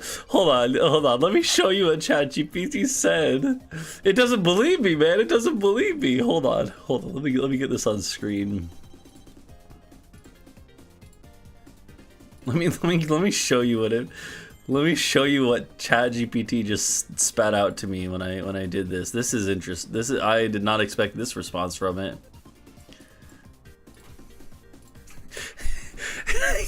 Wait, what? ChatGPT just said, wait, what? What? Like it opens by saying, wait. Why would that be the response? Wait, what? What? And then it asks, and then it asks, did it say that on the can? Give me some. Okay. This reads like a parody of ChatGPT.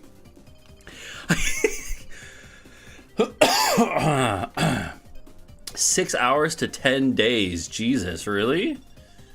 Okay. I don't want it. I know it will ding you if you do stuff against its like terms of service. One time I asked it like how like no, never mind. I'm not gonna say. I don't want to get banned off Twitch. It wasn't bad, but like, I mean, it tastes pretty good. I'm just gonna keep eating it. Oh, okay. Here we go. Got the double feud. Haha. Okay. What? What the fuck is this, man? What did they do to ChatGPT? Why did they? What did they? Wait, hold on. What the? Haha, okay, you're either brave or love your tuna too much to let it go.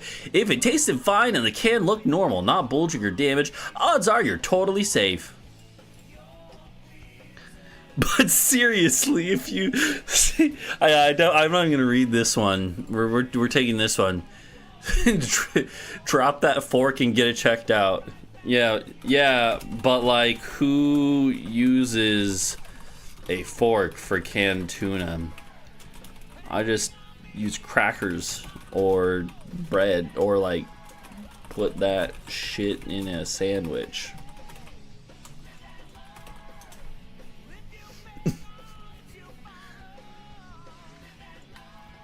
Bro, what is this iteration of ChatGPT? We rolled like a millennial influencer ChatGPT. Wait. Forks are for people who haven't yet mastered the art of scraping every last bit out with the cracker. They're definitely skateboard. Yeah, what the fuck is what this though? Okay, like this is wild.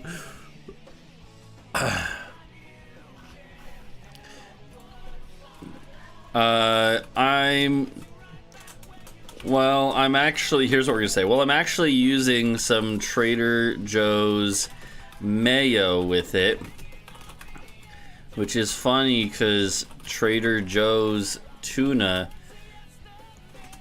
the one I'm eating, just had a recall go out for botulism in tuna cans, and the mayo too. Okay, let's see. We're not gonna go much longer with this. Bro, what is going on here? Bro. Oh shit. Bro, you're either living dangerously or trying to speedrun foodborne illness. Like, what? Like, it's a Peggle challenge. It knows. What? I haven't said anything about Peggle this time. Does it remember my fucking shit? Am I? Oh, I am logged in. Okay, that's why. I guess it's remembering it from my other fucking conversations. That's kind of weird, dude. That's kind of freaky though.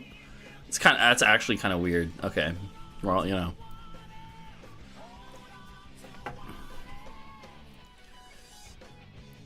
I wonder if it's like. I wonder how that works with like the API as well, because I've used the API for the AI version of myself. Maybe they're mixing together, and that's why it's doing that. All right, that's enough of that. Enough of that. That was that. Sorry, I wasn't even planning on pulling it up on the screen. I just like. I was so stunned by its response. The wait, what? That's wild. Okay, that's wild. Well, all right. We actually have to start a speed run, and I actually can't. Oh, let me turn the volume back up for you guys. Like, now that the rimming is limited. No, I'm not gonna try the tuna. I'm not gonna do it now, but I will check if it's the exact type of tuna I have, and if it has the recalled, like the serial number or whatever. Like it might actually be fine, but I'm gonna check that. But I'm not gonna check it now. We're gonna get into a run.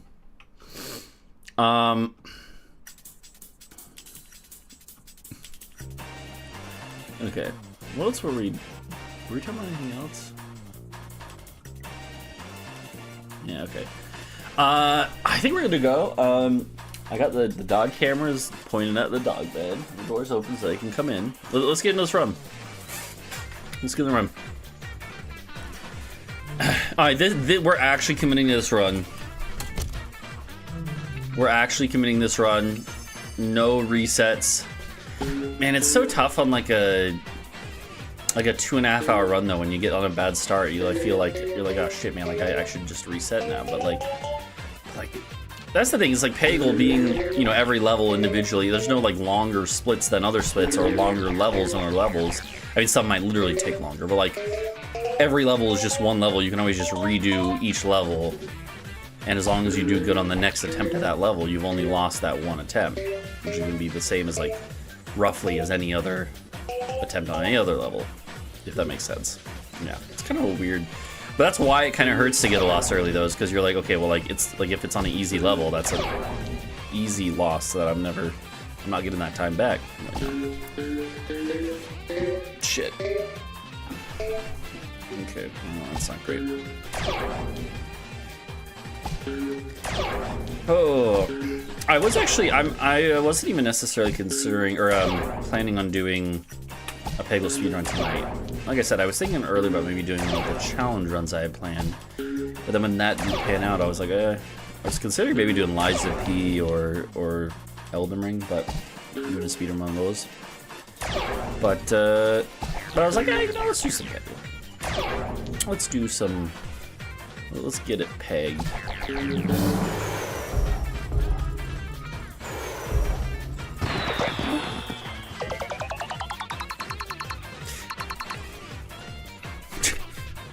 I can't. We don't talk about that one. That one didn't actually happen.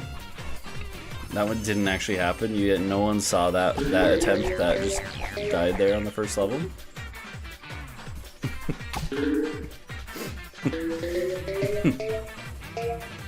No one saw that.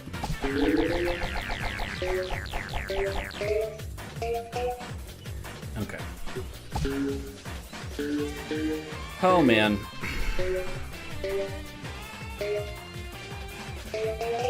Man, what have you guys been up to? I've had lots of anecdotes to tell. What are you guys up to?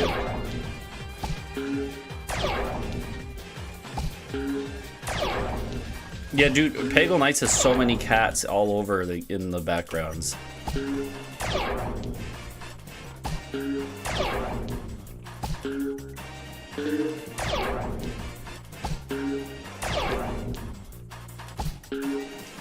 Is it on this one? Are we seeing like a looting scene? Point of view, the Eagles just won the Super Bowl. In the background here. 1,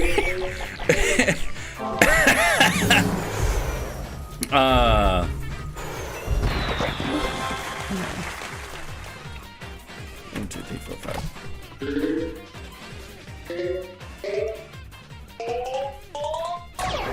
Okay, what? Okay, if you had to say where every Peggle character is from in terms of U.S. cities, where do you think they're from? Well, starting with Bjorn.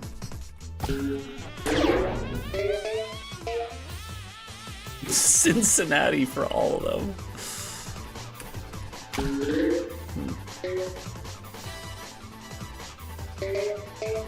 Oh, nice orange attack. Let's go. You couldn't go to work today, so your boss is mad. Dang.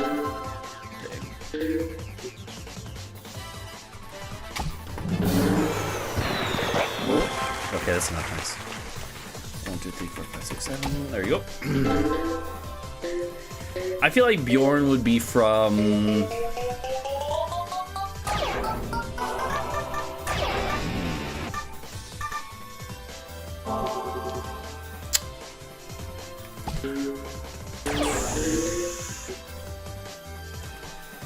Honestly, I think Bjorn would be from like Peoria, Illinois. I love that though.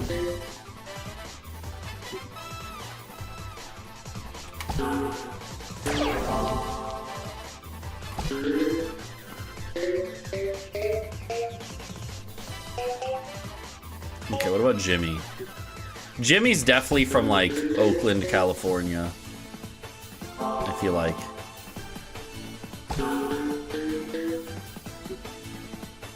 Shit.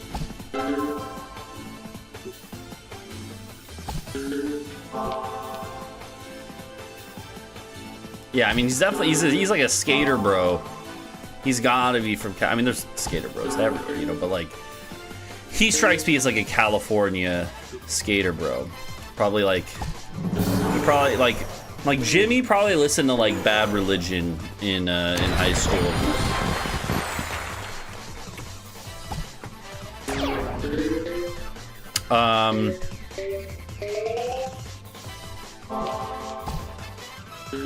And NoFX.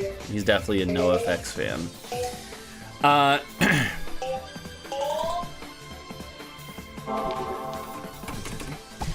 Let's see. What about we'll use Knights. Jimmy's levels in Peggle 2 are in the Grand Canyon. Okay. Interesting. Wait, like canonically it's a Grand Canyon, or it's just a canyon that looks grand? Yeah, Peggle 2 isn't canon.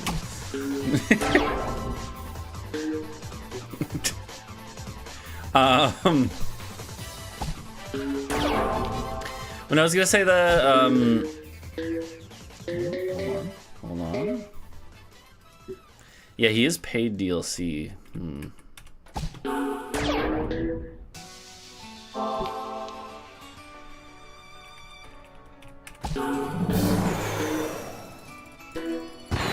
Nice.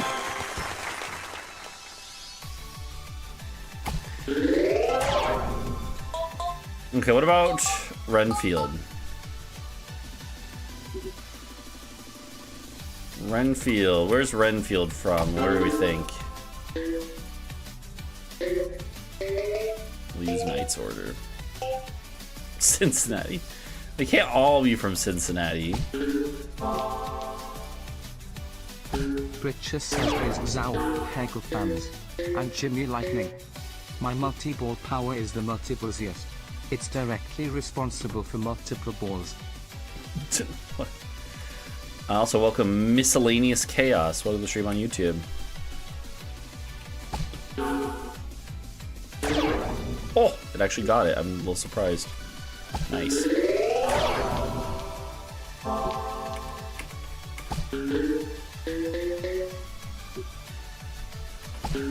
I think Renfield is from...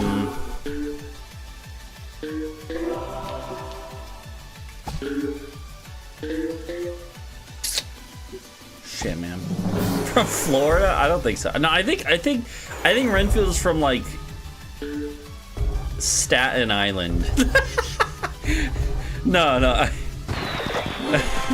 I don't know. I don't know why. I don't know why I say that, but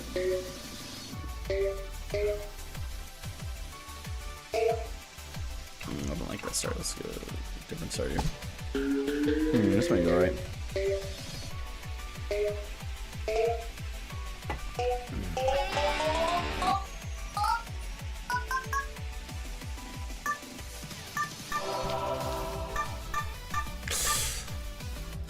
Renfield's from Salem? Why? Like, why do you say that? Because of the witch trials? Yeah. Or is there like or is there actual, like, is there a reason in the lore that I don't know about?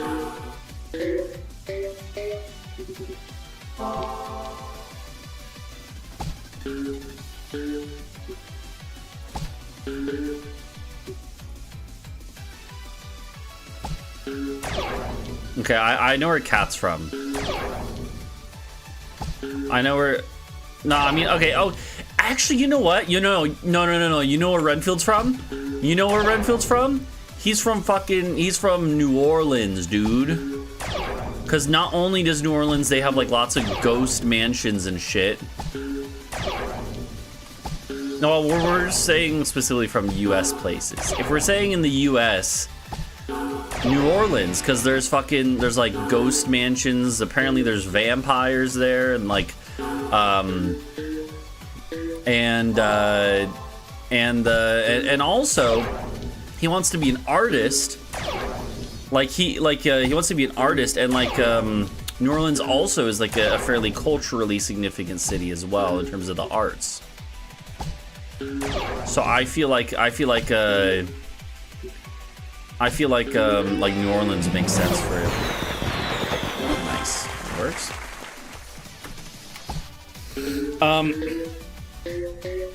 What about Cat? I already know where Cat's from. I know exactly where Cat's head is from. So let's see if anyone else can follow my chain of logic here.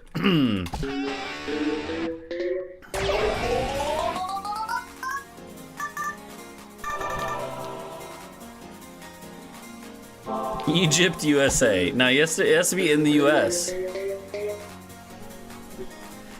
George got it. He's from Memphis. George knows. If those who know, George knows why as well. Tell them, George. Tell them. Those who know.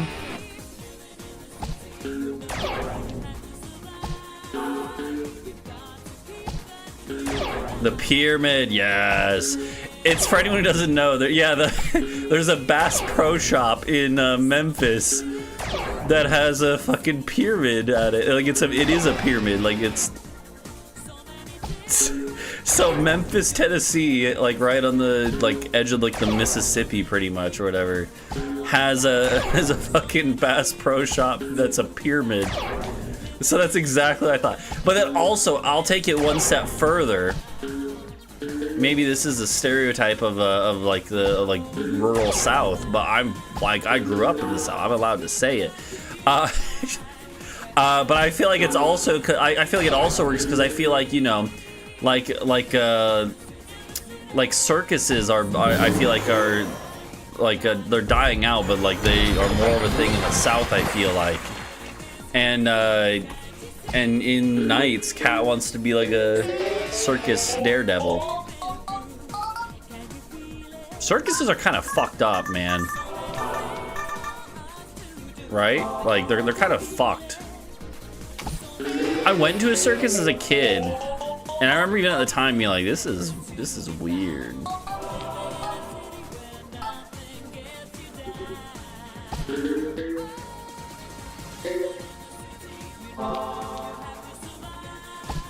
Like specifically circuses with like animals, like exotic animals. Is those are the ones that are fucked up.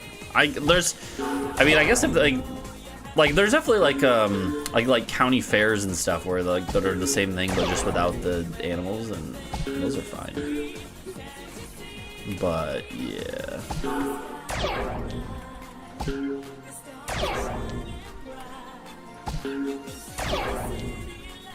Okay.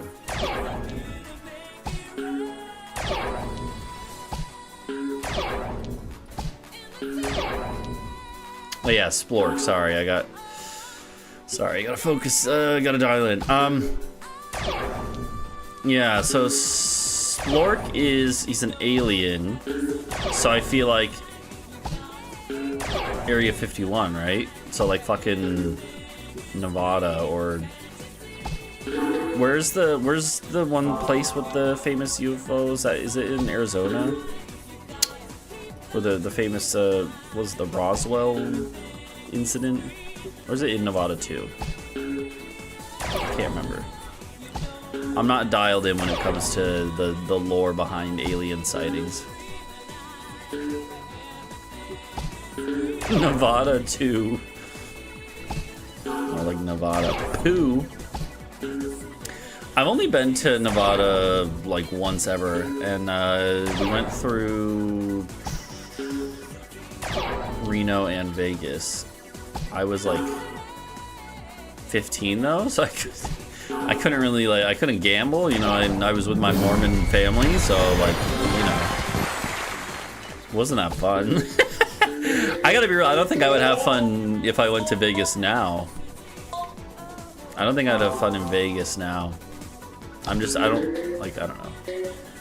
I guess honestly, I could probably have a decent fun like playing some blackjack or something, but like, okay, here's why I think I wouldn't like it. It's because like Vegas is just like, well, it's the other way around. Ooh, it's the other way around. But like, has anyone here ever been to Myrtle Beach, South Carolina? Basically, in my mind, Vegas is just that, but like times 10. That was a weird physics interaction, a weird bucket bounce there. I don't know if I've ever seen that one.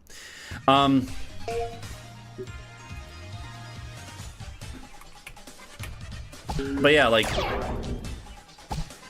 Myrtle Beach just reminds me of Vegas. Like they remind me of each other, and I don't care for Myrtle Beach. And for anyone who doesn't know, Myrtle Beach is like the biggest tourist trap area in South Carolina, and it's like it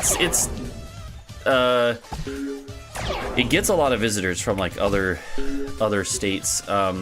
It's not as big as like the beaches in like Florida, but it's also got some weird fucked up shit too, just like Vegas does. Like, or just like okay, like the fucking one of the dudes in the Tiger King documentaries like was from there, and he like, I never watched it, but like it was like there's a bunch of weird attractions in Myrtle Beach area that are like, there was like a gator. It's like a gator farm is the one that this guy ran. It's sort of like a gator ranch with like hundreds of gators, which like that's perfectly normal in South Carolina, but like apparently it was like very exploitative, not just of the animals, but also literally like they had like a weird like Playboy thing going on with like female employees. Like it was like fucked up, man. Anyways, and yeah, that doesn't surprise me at all for Myrtle Beach, South Carolina. But I've been to Myrtle Beach more than I'd like to admit. Or what am I doing? Why would I hit that one without timing it better? Okay, sorry, I'm getting distracted. My mom's ex, his family has a what's it called? They have a beach house in North Myrtle Beach, and so we would go there like, yeah, probably once every other year, once a year. And like it's fine if you have a beach house there and like you're just going to the beach, it's fine. But like once you've seen like the tourist trap attractions there, it's like it's kind of, there's not much else. There's not much else besides the beach itself, which is fine. Like the beaches themselves are fine. Well, actually, I was gonna say that, but then I realized like no. there's a nickname that Myrtle Beach has. For anyone who doesn't know, Myrtle Beach has a nickname, which is Dirty Myrtle. And the reason why, it's not because like the streets are dirty or like anything like that. It's because literally they have bacteria watches that like in warnings that happen like very frequently. 1, 2, 3, 4, 5. Because like the sewage systems are so bad that like literally the like sewage outlets will flood, and then like sewage will be in the ocean on the coast area, so much so that like you have a risk of getting a bacterial infection just from swimming in the ocean. So I was gonna say that the beaches are fine. Like they are fine when that's not the case, but like, yeah. So yeah, yeah. It's kind of cursed. It's like, you know.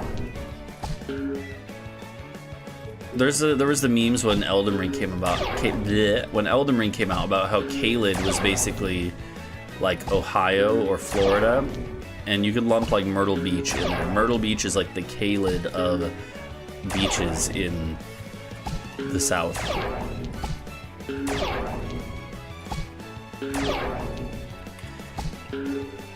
Okay. You know what I get freaked out by? Take a guess. Guess what I'm gonna say.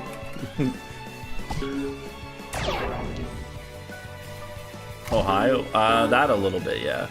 No, not really though. I get freaked out by no. I get freaked out by the Great Lakes. The Great Lakes are weird to me, man. They weird me out. They're like the size of like fucking seas, you know, but they're fresh water. And then sometimes on Reddit I see like threads that are like, this ship sank in the Great Lakes, and because of the fact that it's not salt water, they were sucked to the bottom before anyone could even get a message out. I'm like, Jesus fucking Christ, man. Like I feel like the Great Lakes are kind of like, they're like their own cryptid almost, right? Like, you know what I mean?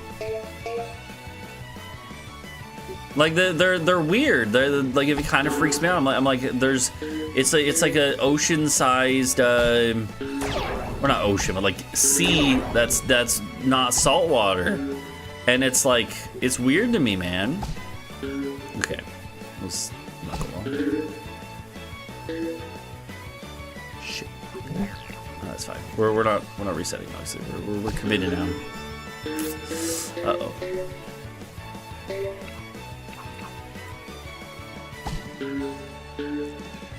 That's not really what I wanted either, but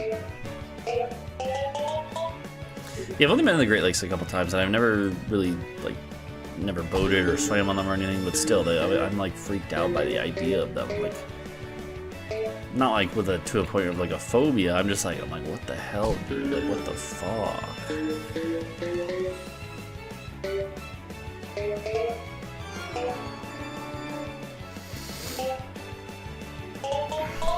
Okay, here's a real talk. Do you guys think that any cryptids are real?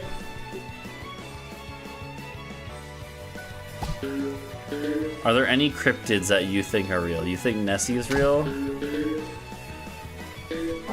I have a cryptid that I believe in, kinda. I'll explain what I mean.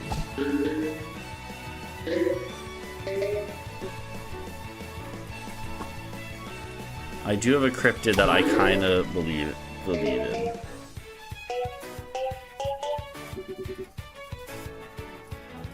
Okay. So the cryptid that I personally believe in, it's not really, I guess it's not really cryptid, I don't think, but it's just a mythological creature. I think krakens are real. Or specifically, I think that krakens are just giant squid that sailors made up stories about. But I think it's based off of a real creature, right?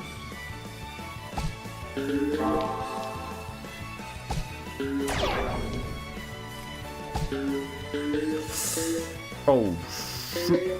Fuck, man.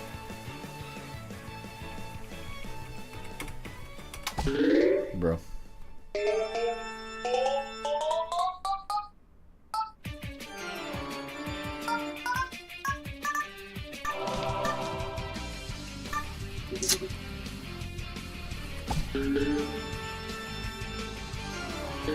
I think what happened is that, well, yeah, what I think it happened is, like, I don't think that there was, you know, giant squid can't really live on the surface of the ocean, right? But their bodies wash up every so often, right?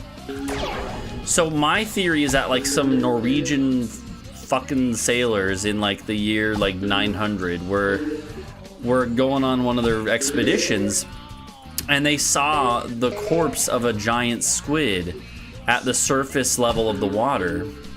And then they told their buddies, like, oh, fuck, dude, we saw this fucking giant-ass squid out there.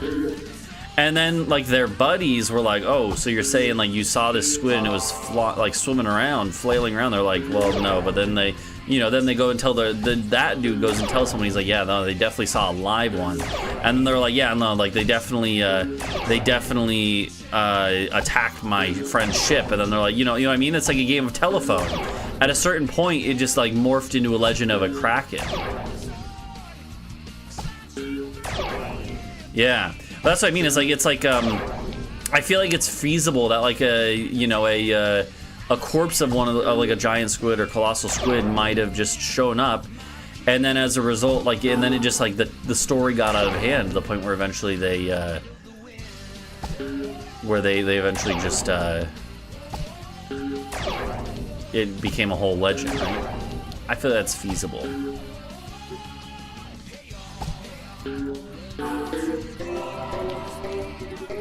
Can giant squids have botulism? That's a good question. I need the answer to it desperately. Oh my god, what the fuck? This is a weird ass generation of this level. Holy shit.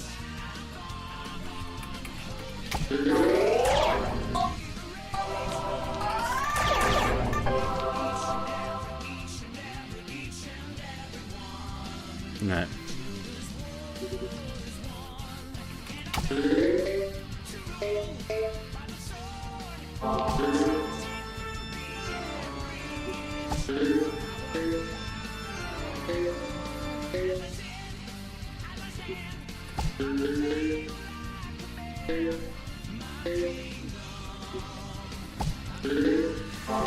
I liked watching the video where Doug and Parkser went to the aquarium in New Zealand, but I gotta say that aquarium, it looked kind of bad. I'm sorry. I hope you guys have better aquariums than that. Like, I'm assuming that wasn't like a very big one, but like that one was I don't know, man. It looked kind of lame. Like there was like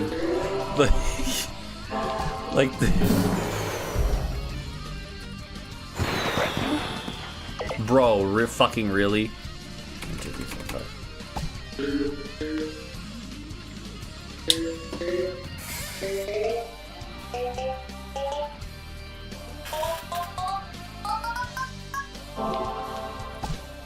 Well, I assume New Zealand. You can hit a little more. Most things in New Zealand are kind of lame. Okay, Jay Nano, have you ever been to Hobbiton? Is Hobbiton lame?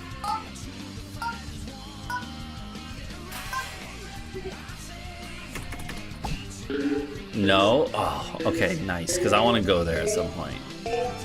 Is it lame to just want to go to New Zealand to go to Lord of the Rings places? Like, I'm not saying I would only do that when I'm there, but like that's like the main reason I would go. Like that's how I would justify it, right? Is like I would probably love a lot of other shit. Don't get me wrong. I would do a lot of shit if I went to New Zealand. But is it lame if that's like my main justification? Would you judge me?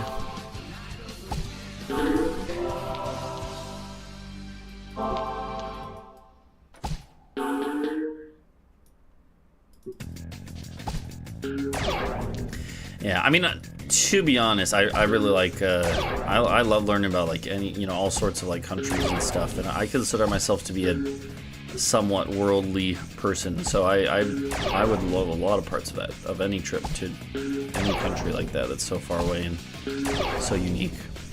But you judge me in a positive way. Okay, I guess that's fair.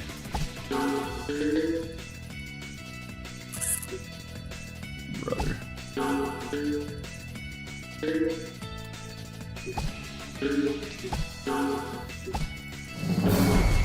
Alright.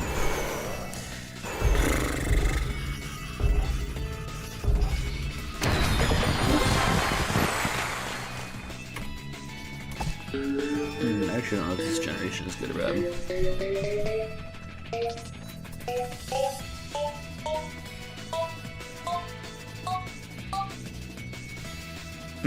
Alright, well, we're getting into the meat of the run now. We're on some hard levels, so hopefully we can get this one first try here. Oh, that's bad. You know what? I'm actually gonna reset based off that. That's how bad that was. Okay, this is also... I'm wondering if maybe we get lucky again. Depending on how it goes down, we might hit something on that side. Or it might get stuck in there, right? And then... No, probably not.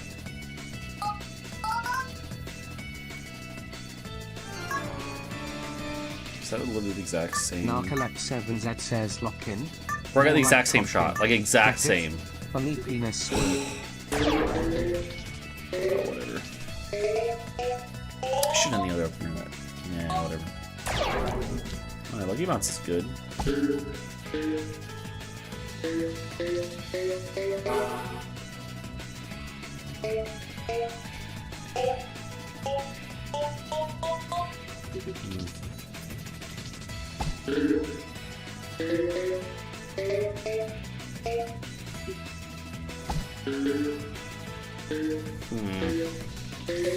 Yeah, I don't know, man. At least we had that. But... It's one of those levels where sometimes it just doesn't seem like it really works out. It's going alright here, I would say, but lots of movers gone. That's the one positive right now, I would say, the biggest positive.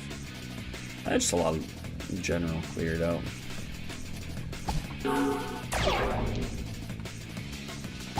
And we have enough to free ball and probably get close as well. Brother. Careless. Overconfidence is a slow and insidious killer. Dude, that guy died! That guy died like a week ago. That made me really sad to find out. Well, actually, I did play like a bit of that game, but I didn't play much of Darkest Dungeon. But I mean, he was also just an accomplished voice actor. Yeah, the guy who did the narrator in Darkest Dungeon passed away. That sucks.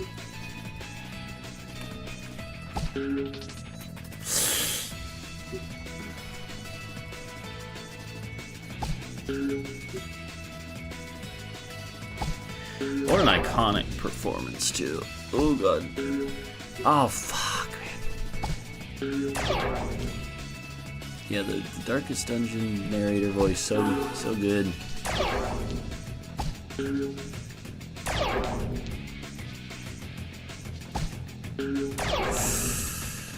Oh, what do I do here? I was thinking I just go for something like this, but that's not gonna be enough. I need to fucking full clear, or you know, pretty much full clear. Okay, that was the hardest one. No, brother. Can we get some brothers in the chat, please?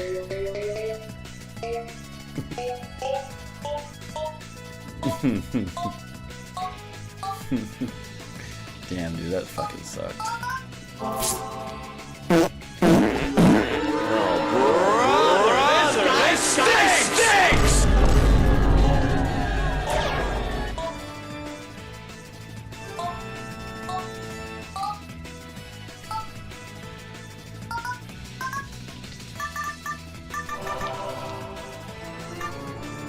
not that way. Already cleared everything there, man.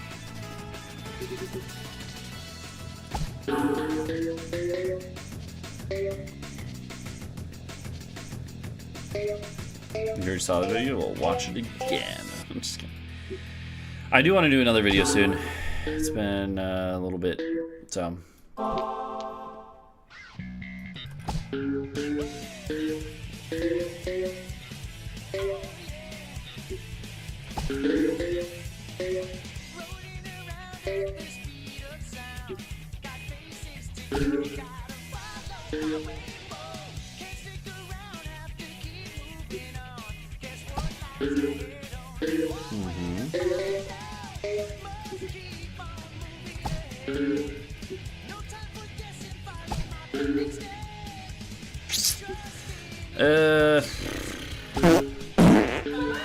Oh, brother, this guy stinks! Oh my god, dude, I do stink. What's up, Derek Hopkins? Welcome to stream on YouTube. That is the splits. So we are speedrunning.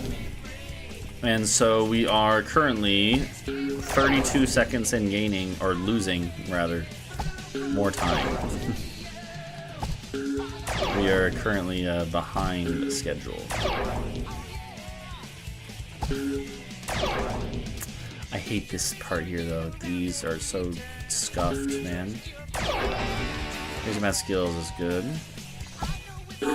Speed running, bro! Oh my god, dude! I hate this fucking level. The round might be over already. I know. We're committing. We're committed. We're committed. I can't end. We're not ending this run. We're not ending this run.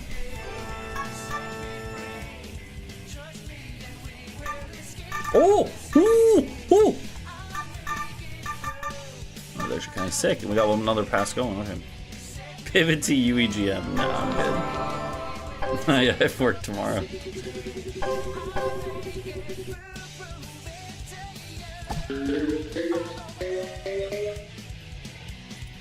I hate that. This shit pisses me off. In terms of knights, or in terms of Peggle design in general, I hate when stuff can get stuck between the wall and then just drop and hit nothing. It's one of my personal pet peeves. That's why whenever I build like levels in Peggle, I always try to make sure that it'll never happen like that, and it'll always hit something else on the way down, or get knocked back out. Brother, this guy stinks! But sometimes it's not.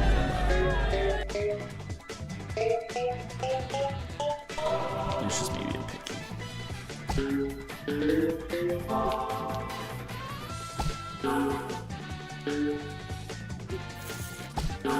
Shit! Oh no. Brother.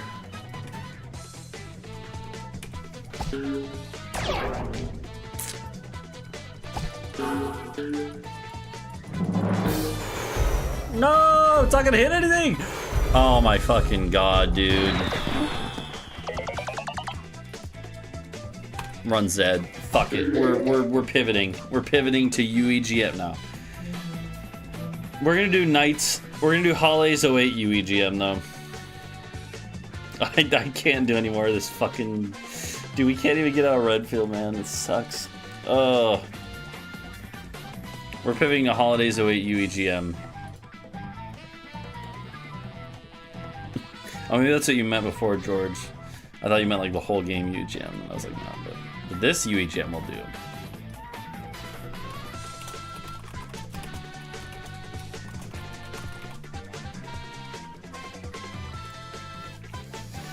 We'll do a couple attempts of this. We'll see if we can get a run going. Maybe I should do a no reset of this. Yeah, exactly. You play 10% of the game 1,000 times. Alright, time to drink some wine.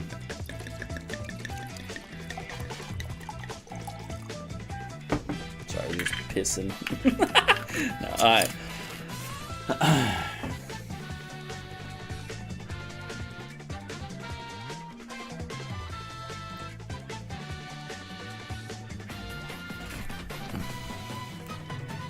This wine glass smells weird. Let me get a different glass.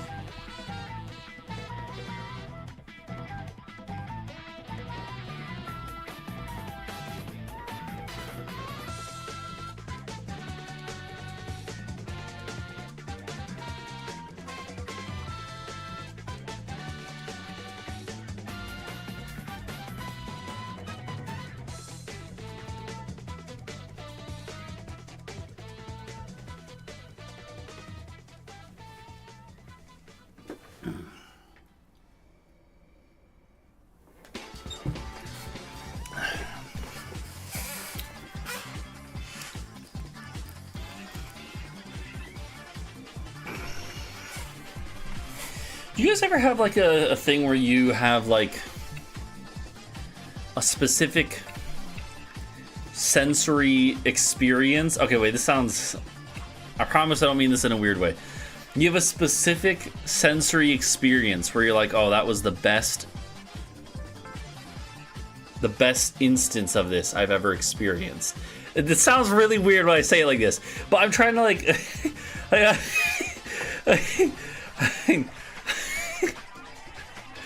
I'm trying to give it. I'll give an example. I was thinking about like the best, like what is like the best glass of wine I've ever had, right?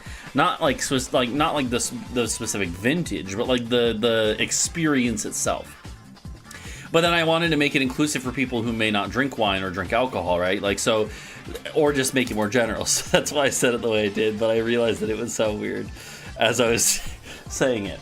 But like the best, or like you know, like okay, like the best coffee you've ever had. The best glass of water, yeah, exactly. Because like all water, well, I guess not all water is the same, but like but like at a functionally all water is basically the same. But like you can have a specific instance where you're just like, oh man, I hit the spot. So does anyone have something like that comes to mind?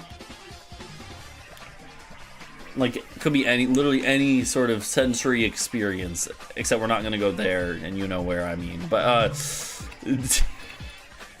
yeah, with your mom last night. Hey! Sorry. No, I know narcolepsy, but yeah. Let's get into it, guys.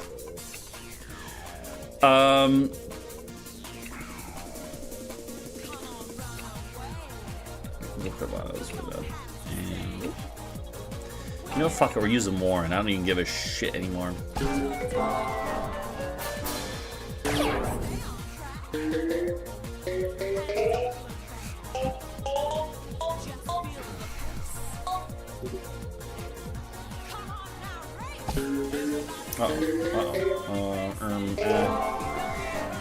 But yeah, okay.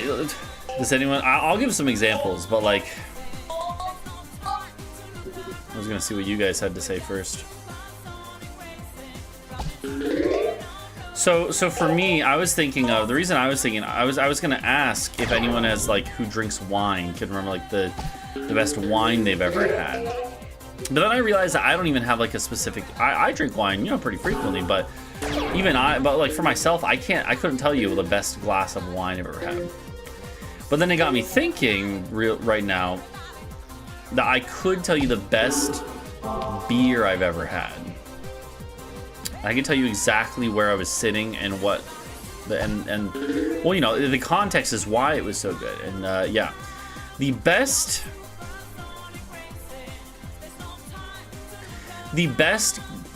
bottle of beer I've ever had was when I was studying abroad in Europe. I was in Spain, right? But well, okay, I was studying abroad in Spain, but then I went on the only big trip I did there because I didn't have a ton of money because I was a broke college student, right? The only major trip I did there was oh shit, fuck, come on, we got this. The only major trip I don't have this. I am Anakin. What's up? Best breakfast you ever had was the steakhouse hotel in Milwaukee, where after we exhausted from Jack White got shit. Nice, yeah. See, that's the type of shit I'm looking for. It's like, yeah, specific experience where just like it hit right. Yeah, exactly. Yeah.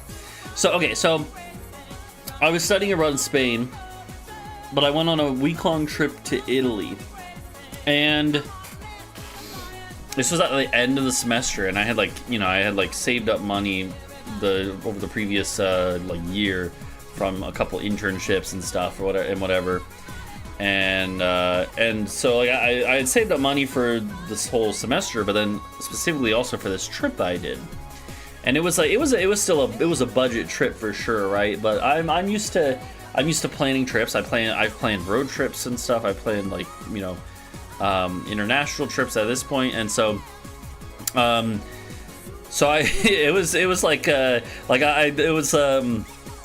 Yeah, like it was like a Ryanair flight, you know, so it was like 30 euros to get from the city I was in of Alicante, which is not a huge city, so it only had a smaller airport. So getting from there to Milan, but it only it cost, I think it was like 40 euros, maybe not 30, but it was really cheap. And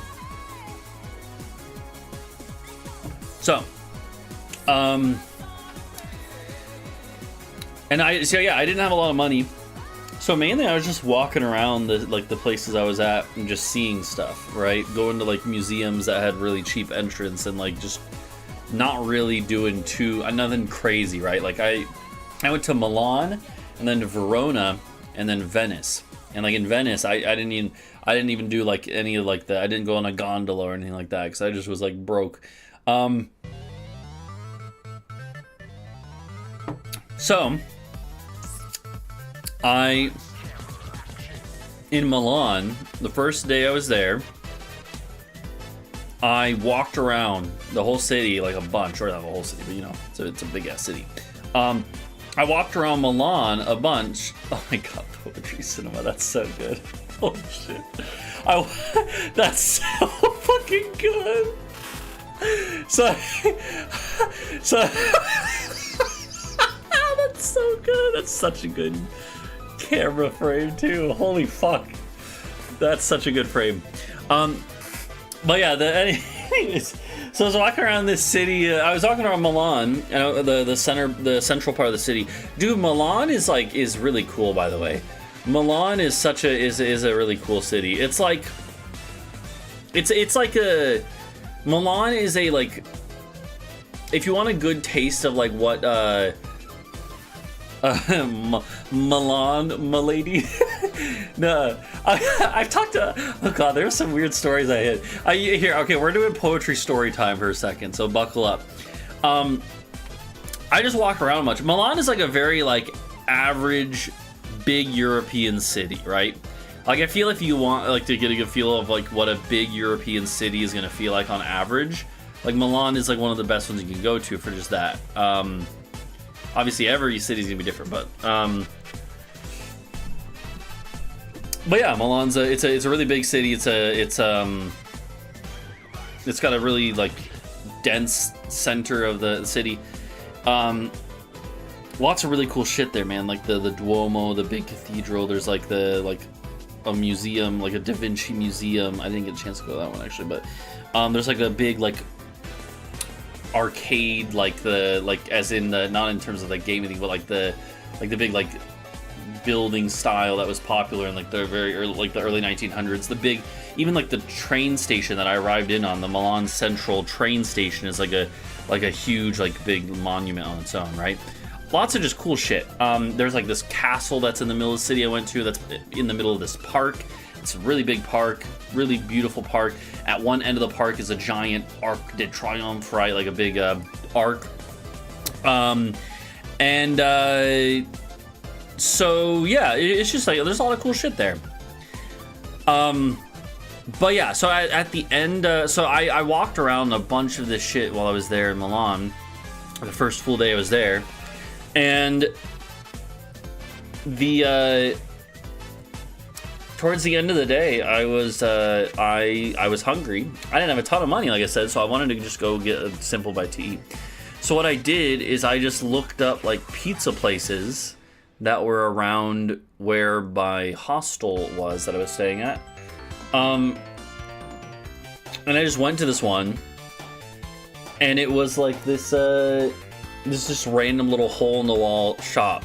Like they literally had like Helios, you know, the place we went to in Pittsburgh there, the pizza place we went to. It was that vibe, right? Like hole in the wall place, just on the middle of like a business street, and like you know, not like, it wasn't like a super big like area or anything. And I just I walk in, and there's like, but it was like half that size. It was just like this one little parlor, this one little lounge. So I order like a pizza or a few slices, I don't remember. And I noticed I have this beer, and it's actually a beer you can find in the US. It's the Birra Moretti. If you look up like Moretti beer, Moretti. It's you can find it in almost any liquor store in the U.S. Like it's one of the more famous Italian beers that's exported. But I had never had it before actually before this point, and so I get a big bottle of it. They had a big bottle in the fridge, like they had, you know, drinks in the fridge that you could pick out, and they had a big like 20-ounce bottle, right? And I'm like, oh, that looks good. I was just like, let's get a beer. So I get like this big 20-ounce bottle of this Birra Moretti, and it was only like $2.50 or something. It was pretty cheap, and I just sit down and eat the pizza. The pizza I don't remember. It was fine, like it was good, but it wasn't like, you know, mind-blowingly good. But this beer was like, I was like I hadn't had anything to drink except water all day. I was thirsty and I was like tired. I had walked probably I probably got like 20,000 steps in at least. And I sit down and I just take a sip of this beer and I'm like, oh. Like it just hit the spot. It just hit the spot. So good. Best beer I've ever had was that specific beer in that specific pizza, small ass pizza parlor in like southern Milan, central Milan. Anyways, so no, okay, but that dude, I had some weird stories from being there in Milan. I was at one point I was walking through the big park in like one of the big parks in the middle of the city, and this random guy comes up to me and asks me if I want to buy weed off of him. Like it was that was weird. And yeah, and then in that same park, like literally like 5 minutes from there, like no, I have the weed shirt then, but like a 5-minute walk from there is the big Arc. So there's the big, like, you know, big Arc de Triomphe, right? Like that a lot of big European cities have. And next to this Arc is like a little like amphitheater, right? And so I'm kind of walking up to this, and then I look over and I see something really. So okay, for those of you who don't know, Milan is depending on the metric, it's the biggest or second biggest city in Italy. If you include the metropolitan area, I think it's the biggest. It's bigger than Rome even. Regardless, it's like it and Rome are pretty much tied effectively for being like the biggest city in Italy. And Milan is a major fashion center. The two biggest cities for fashion in Europe, and all of Europe, are Paris, right, which makes sense. But then the next biggest is Milan. Milan has its own like fashion week and like all these sorts of like, you know, like Milan is super big for like designer stuff and everything. So that explains why the thing I'm about to describe was there. But but I was still like it was just really weird, because as I was walking up to this Arc, I see that there's this like this model doing a photo shoot with a photographer, right? This photographer is doing a photo shoot with a model, and they have like a light stand and everything, right? Like, but it was cold as fuck. Like it was like in the 40s Fahrenheit, so like low single or like 8 or 9 Celsius. No, not even that much. I don't know, like single digits Celsius, right? It was cold. And this lady, this model, is wearing like a fur coat and stuff. I'm like, okay. But then at one point, she throws off the fur coat, and she's in like, not underwear, but like functionally like a bikini. And I'm like, what the fuck, dude? Like, they're just doing this like glamour photo shoot and stuff of like this like comfort wear stuff.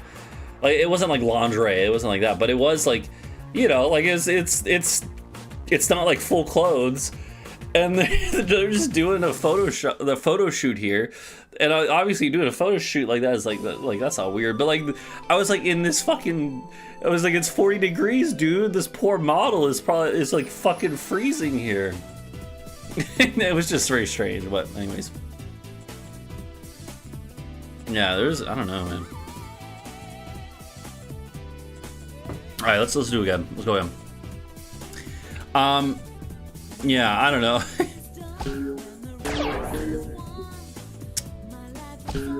But being in Italy was really cool. I liked it. Yeah, Milan is such a cool city though. It's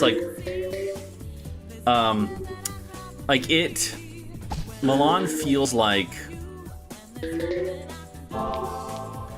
a very good, like, if you're gonna go to Italy, like Milan is like a really cool place where you just get a feel. You get a feel for like the obviously every city in Italy is gonna be, you know, unique and stuff, but like it feels like a very like classic Italian city, if that makes sense. Like it feels like you can go to Milan and get a good idea of like Italy. Okay, interesting.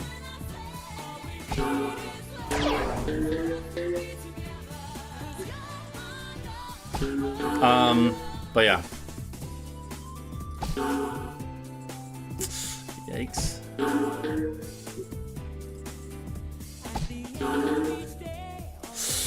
Yikes again. Oh my god, really? But yeah. Okay, let's try again.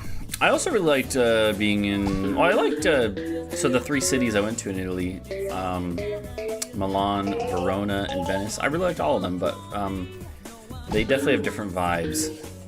Venice is much more like a touristy place, right? Whereas Milan has touristy parts to it, but it's just a big ass fucking city, right? Like Milan felt the most like if I had to compare it to a U.S. city, it would be like New York, right? Where it's just you know, just big ass city, lots of stuff there, right? Very business minded city, fashion minded city, you know, lots of like buses and trolleys and trains and like public transportation everywhere, which is not very common in most American cities outside of places like New York and stuff, right?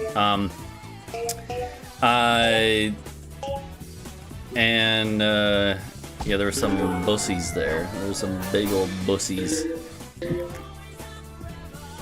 Sorry.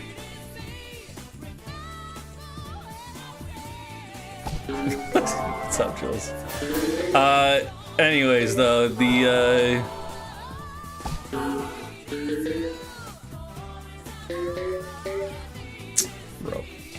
I'm just gonna give up on that one. But yeah, yeah, Milan was really cool. Verona felt like Verona has a small historic center of the city, and then the rest of Verona like feels like very much just like I don't know, like it was, yeah, I don't know, felt like an average city in Italy there from what I could gather. Venice is very touristy though.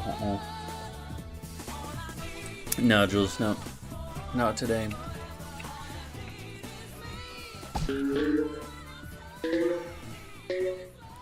Yeah, if I go to Italy again, I would. I want to go to Rome at some point for sure. But yeah, I don't know.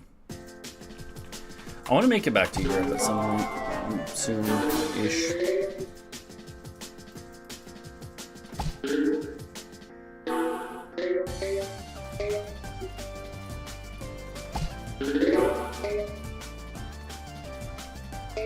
Brother. Ah. You know, I will say at least this level for UEGM, at least this level is the first one. Like, imagine if this was the 5th one. Oof.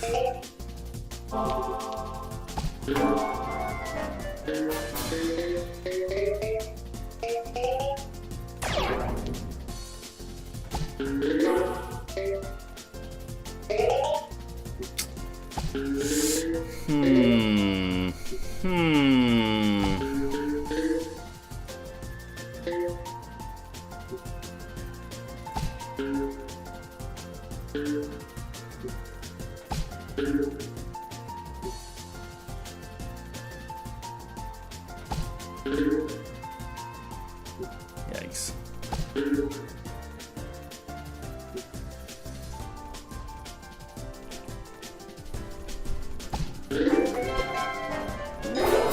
I don't know about that. I mean, it's fine potentially, but. Oh, god damn it, man.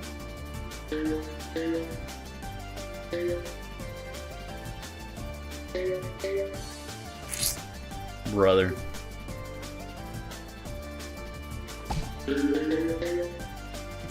Come on, man.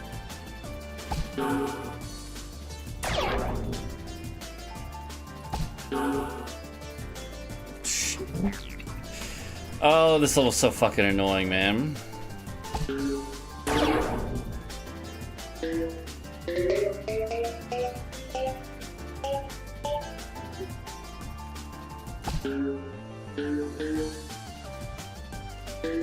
So anyone else think of any experiences that were like, this was like the best version of this experience you ever had where it sticks out in your mind?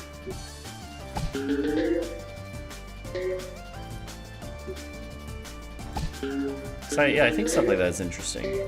I think it's also interesting, it definitely links to the idea of like how, right, it's kind of interesting thing where like, and this is definitely a thing that some people I guess have stronger than others. I think there's much of this at but like certain smells or sounds or whatever like are linked to certain memories. I think there's maybe a couple things like that for me, but not much.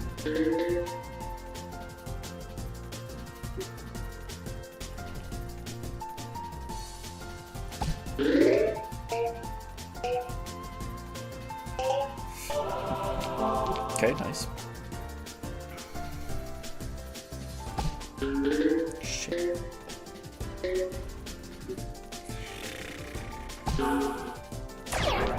Yeah, like that, exactly, Brickshaw.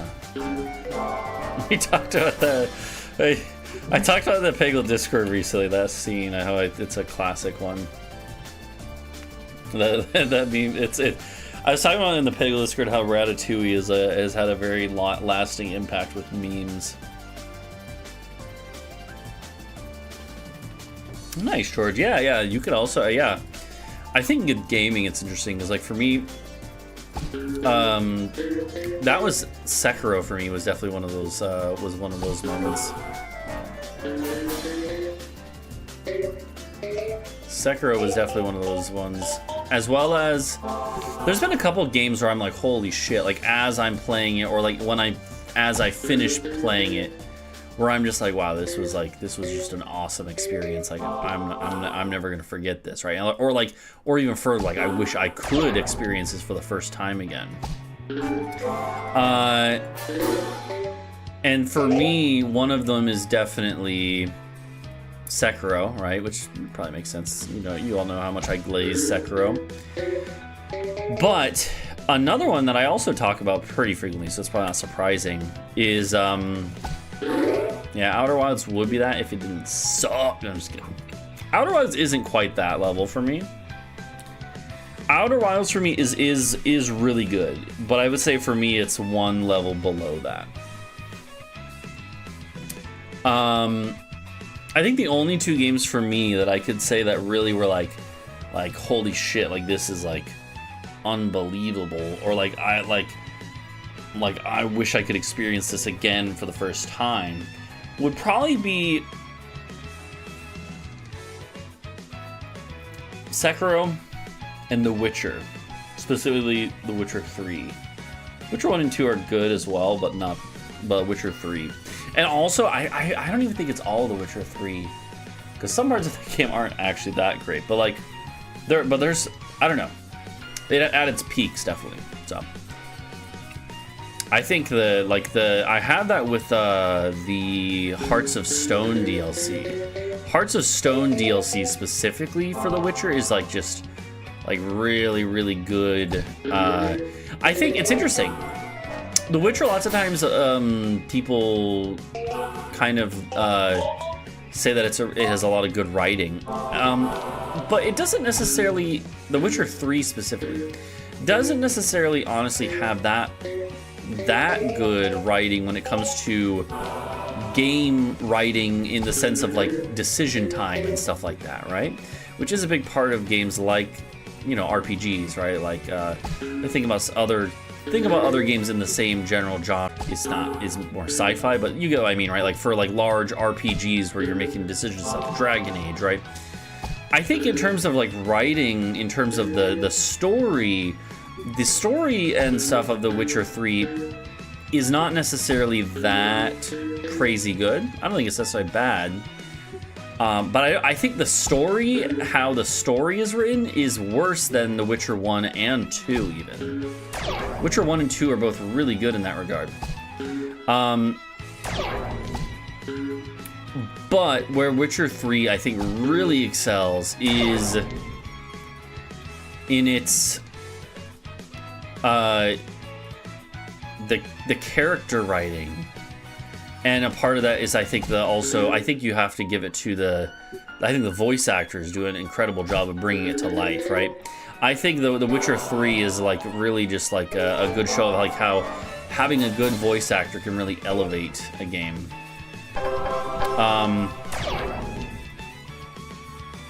And having good character writing, right? There's good character writing, just maybe not like, I don't think necessarily the story of Witcher 3 is anything to write home about.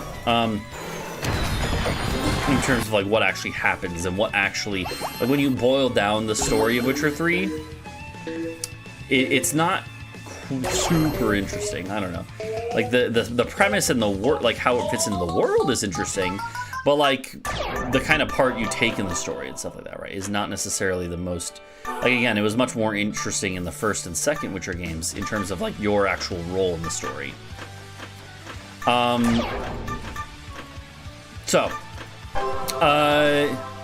With that being said, the Hearts of Stone expansion of Witcher 3 is I think kind of bucks that trend. I think it's a very contained story, but it's really good. It's really, really good. The Hearts of Stone expansion for Witcher 3, I'm not going to spoil anything in case anyone does care for it to play it or whatever. The Hearts of Stone expansion for Witcher 3 is like, to me, it feels the most like, out of anything in the Witcher games themselves, it feels the most like it could be one of the Witcher short stories that, you know, started the whole franchise, right? Like, it feels like one of the short stories in its vibes. In a really good way. It's like, it's dark, but it has funny moments. It's got interesting characters that are very dynamic and like feel like real characters, right? It's got interesting mix of like, you know, myth and mundane things going on. Like it also brings back a character from the first game in a way that I think does a really, really good job of like bringing together this character that hasn't been in the game since then. Right, there was a gap of this character in the games, but they handled it really well. So yeah, I don't know. I think that expansion is potentially my favorite part of the Witcher trilogy. Oh shit. I don't know. It's hard to say, but there's a lot of good shit in all those games. But okay.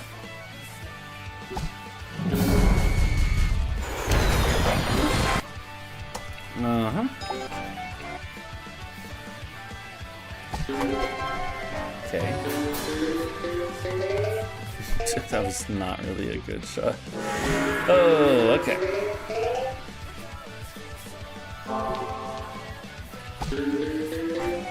But I don't know if okay. I'm trying to think other games that I might have had that kind of level of like experience with, where I was like, holy shit, like I wish I could experience this again for the first time. I don't know if there is any others. It might just be those two, Sekiro and Witcher 3. Let me just think about that.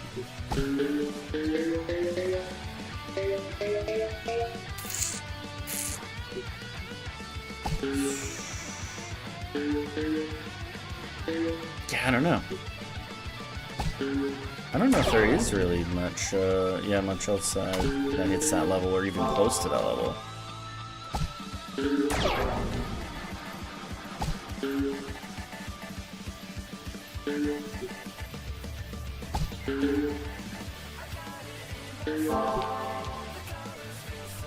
this is cursed.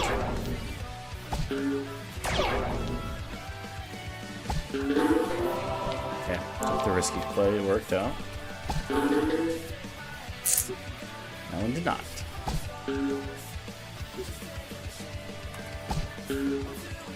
Uh-oh.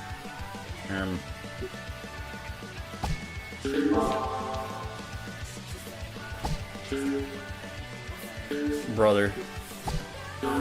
Surely we hit all these free balls. We don't miss a single one.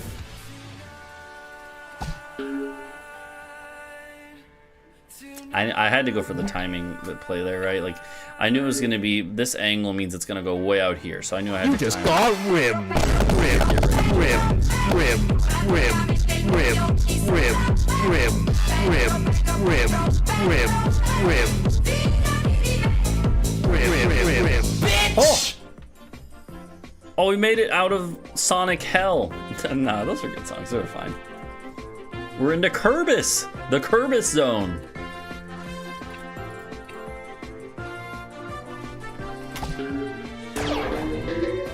Cinema. Poetry cinema. That's gonna. I hope that emote gets used in a good situation. It's gonna be good. Hopefully.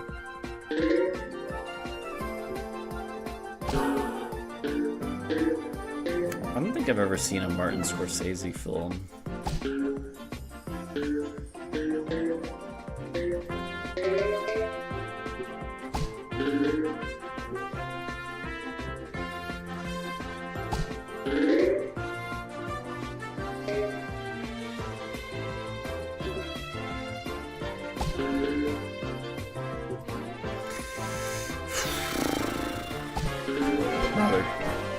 Brother. I've never seen Wolf of Wall Street. I actually didn't even remember that was Scorsese. But now I've never seen it.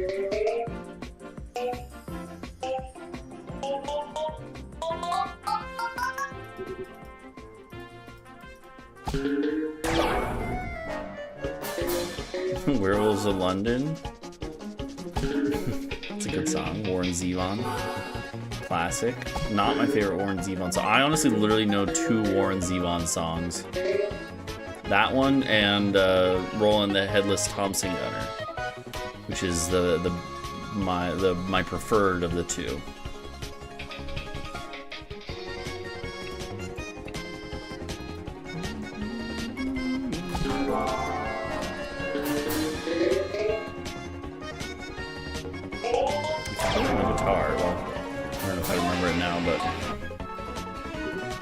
Thompson Gunner, pretty good one. Pretty based and Roland pilled. That's what it says.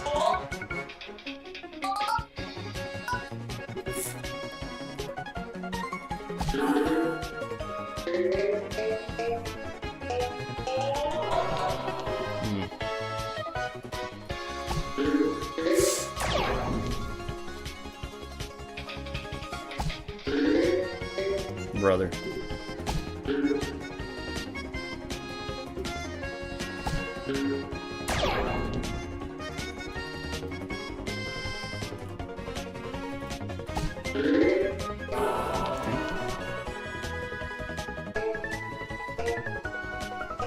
Okay. Okay. That's fine.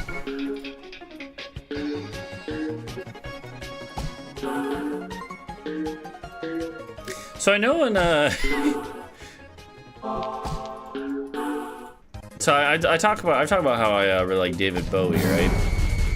And David Bowie's last album that he made, David Bowie's last album he made, it came out and then he died 2 days later.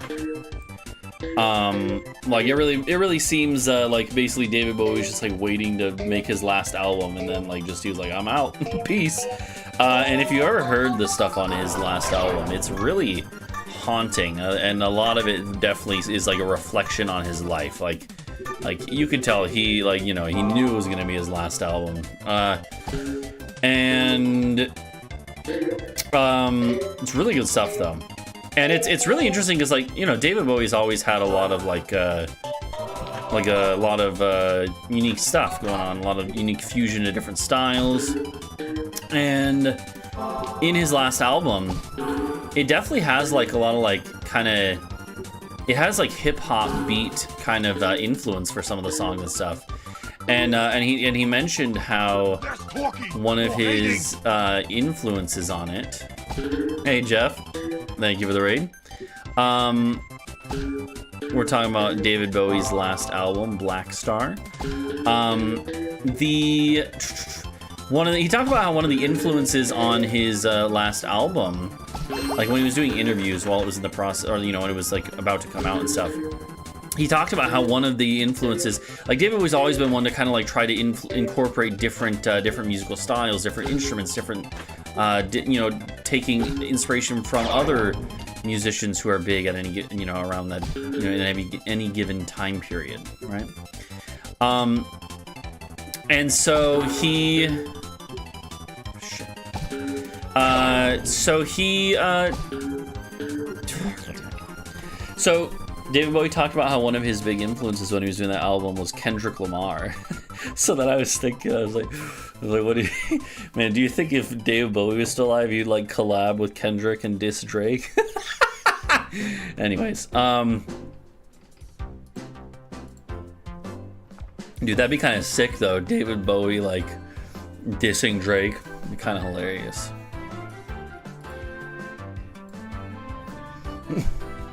Dude, I remember. So I've never been a big listener of Drake or Kendrick Lamar, but I listened to the when they were having their feud. I listened to that because I was like, this is, you know, it's interesting. And yeah, Kendrick definitely won that. But it's funny, it is kind of hilarious just how much he won that the feud, like winning like Grammys for it, and then literally performing at the Super Bowl. Like it's like a fucking it's like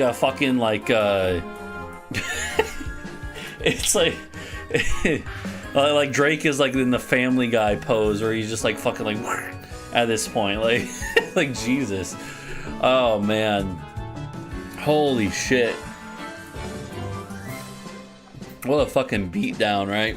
Like it's not, it's like holy shit. Oh, I'll be right back. Oh yeah, the Duolingo owl died. Oh shit.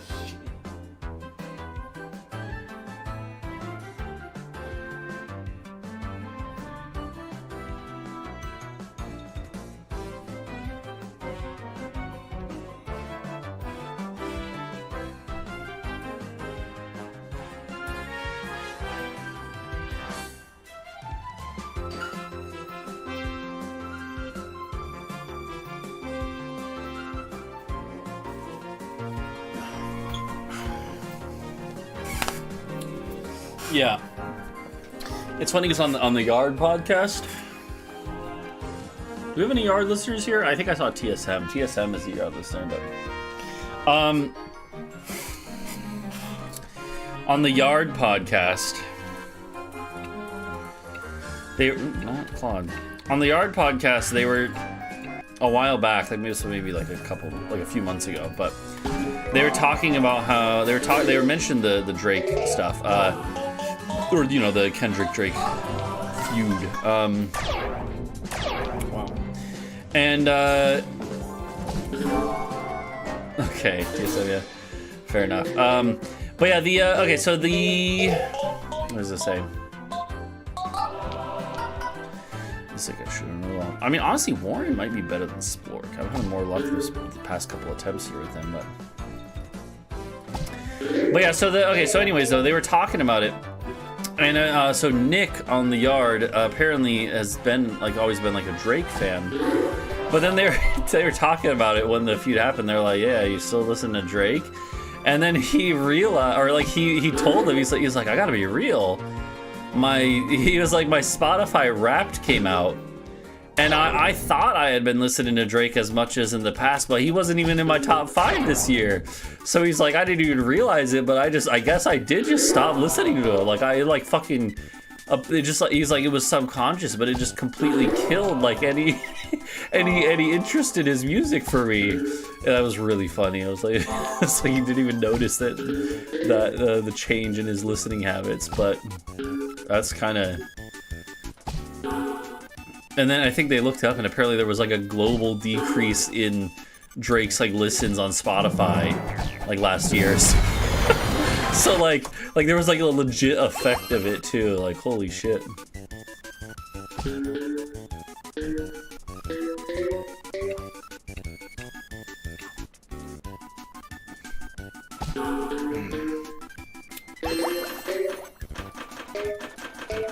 But yeah.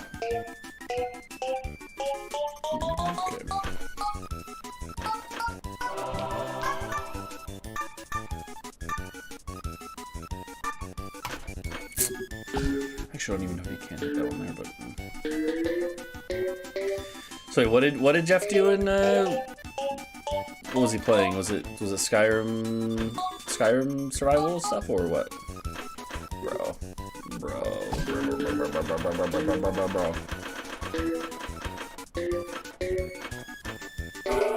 Nice. Brother.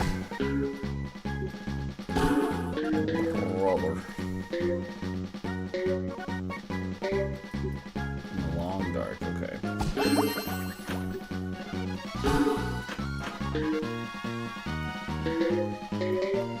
Oh.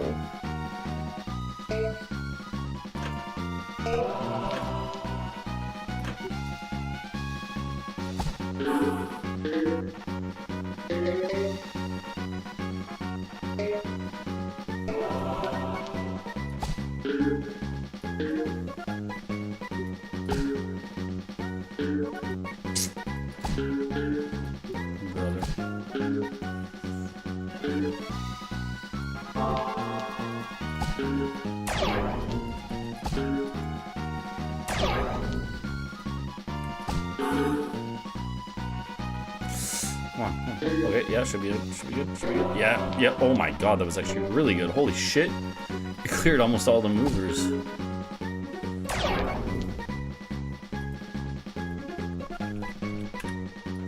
Actually the same level there, wow.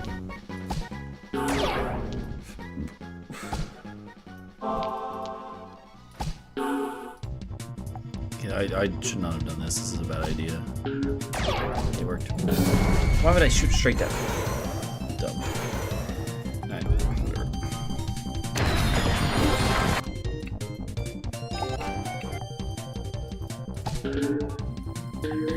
Wait, we didn't get the ace? God damn it. Fuck! I didn't even pay attention. Because I assumed we had it. But no, it's because I had bad flippers. Normally I don't have to worry about it because I have good flippers, but I have bad flippers.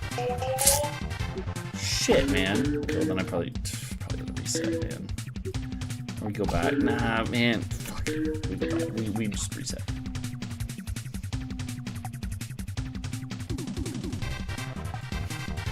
Alright. Here's a discussion topic. While we get into a new run here. Here's our discussion topic for this run, chat. What is the difference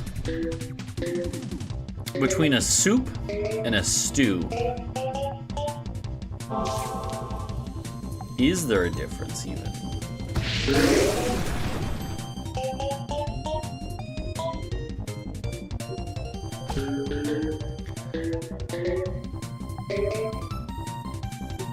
The amount and size of chunks, okay.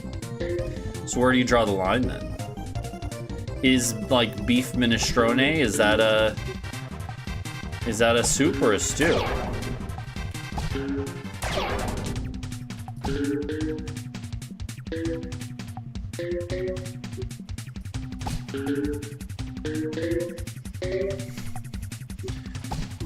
Why is it nerd to do talk about beef minestrone? So I like that soup. It's a stew. It's a soup. Now, minestrone is I feel like a soup. See, there is nuance to this. We already have a disagreement.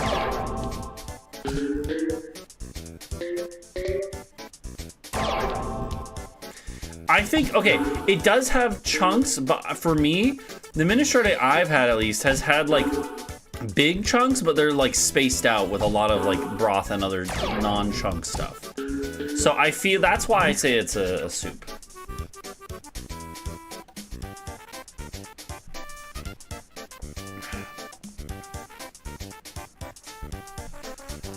I mean, TSM, I think that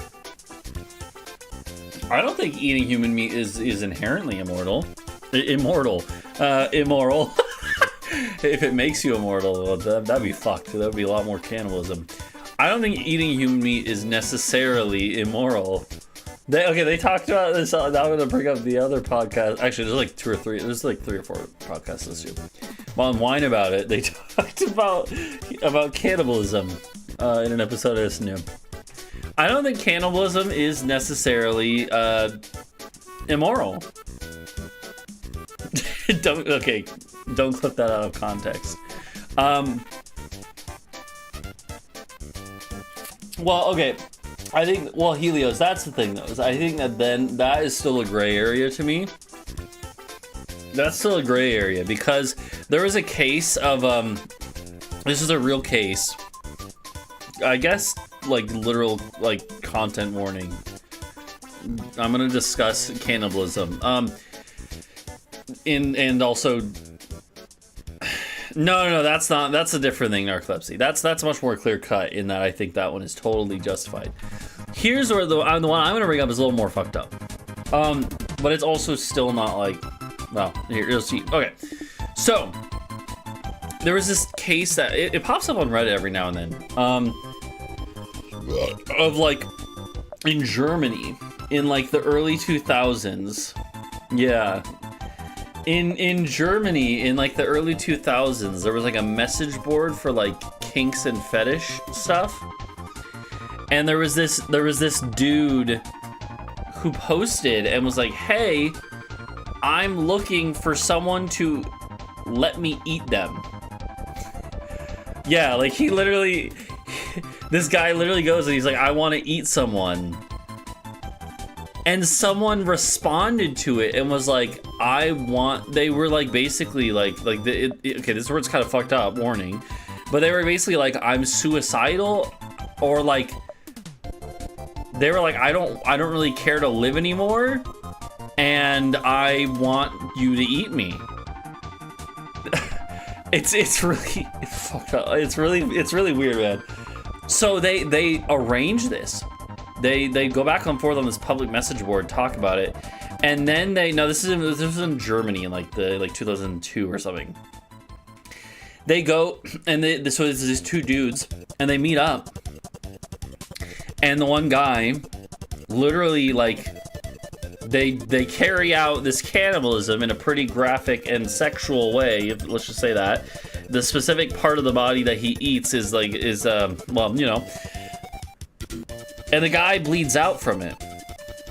But like I said before, he literally like he was into it, like, and had accepted this and everything. But it's still pretty fucked up because it's like it's you know, it was functionally like assisted suicide, right? And that's still not generally legal. You definitely can't just do it in that way, like, you know. But apparently it was a weird, like, I think if I remember correctly, the guy got a pretty light sentence for it. The guy, you know, the other party involved, not the guy who got eaten and died,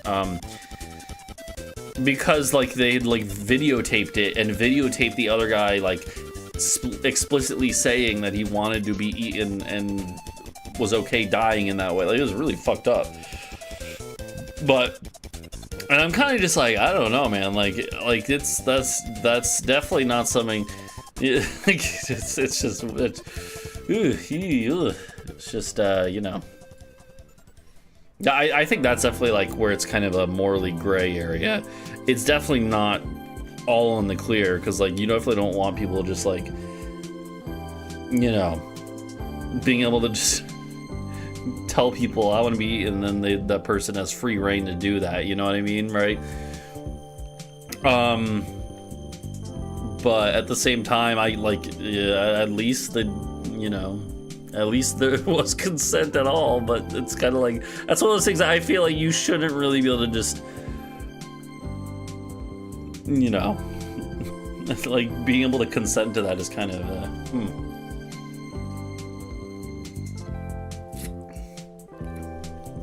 See, that's the thing. If I'm already dead, okay, that's the other thing though. Okay, so then there's the famous thing with the Andes, like, rugby or football team or whatever that crashed. The football isn't soccer, right? Football. But like the Chilean team or whatever that crashed in the Andes, and then they ate some of the body of the ones who died. That one is, in my opinion, yeah, I've never seen the movie about it, but in my opinion, like, and I think most people would agree, that one's totally justified, because it's not like they killed a living person to eat them. Like, it was someone who had already died, right? Yeah, the Pope had to, like, the Pope specifically, I believe, met with them and told them that it was okay. Yeah, exactly. Like, like, they were all fucked up about it, but I think, if I remember correctly, I think I seen that scene in the movie, though, because I think I watched, like, a Les Stroud Survivor Man reacting to it video, and he talked about how, like, well, he like, the one thing is, like, they ate from the ass, ass eating, no, but, like, they ate from like, the butt and, like, the back of the leg, which is the part of the body that is, like, best for that, because it's the largest muscle of the body. But also it's good because it is kind of like one of the least humanizing parts of the body. If you gotta eat someone, eat their ass. I left some silence, so you can clip that one out of context too.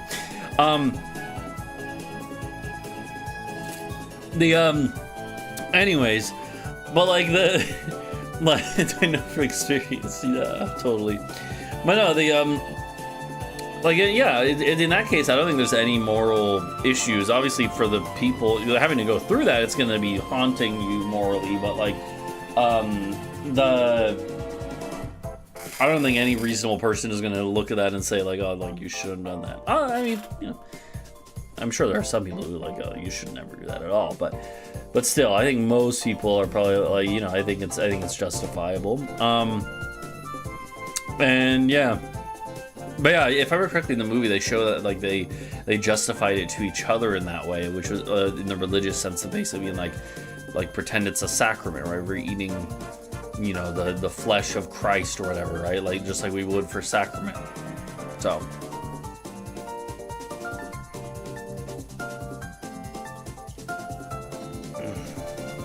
Yeah.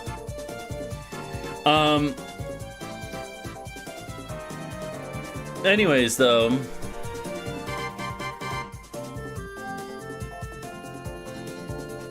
I think in a survival situation like that, if someone dies,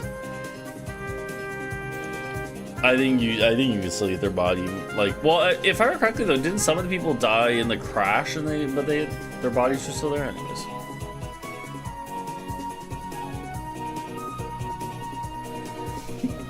Oh my God, TSO. But okay, yeah. So then another thing that they talked about in the Wine About It podcast that I'm thinking of, that I'm always reminded of, is that another type of cannibalism that is practiced is in some places in, I believe, like Papua New Guinea. I think there are some groups there that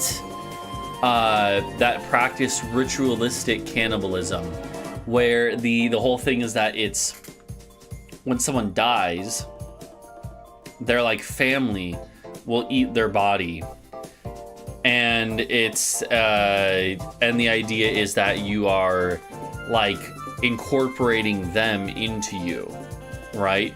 Like, it is like a very like a wholesome idea, right? Like, again, I think that's a valuable one, because like if it's part of these, you know, if it's part of a tradition like that, and it makes sense contextually, like it's literally contextualized in the, you know, the spiritual beliefs of the people. Like, I totally get it. I think that's one where you kind of have to put aside your own beliefs to some extent. That doesn't necessarily mean that you should, you have to agree with it, but like, I think it's worth, like, you know, considering, like, okay, like, I can see why that is done there, you know? So.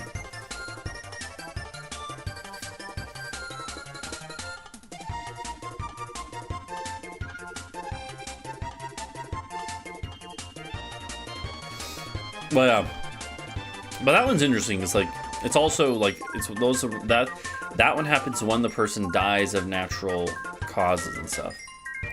And yeah, I heard about that, or I read about that one point in narcolepsy, that like they had to stop doing that because of like prion diseases or whatever, the fucking, or like different types of diseases that happen because of it.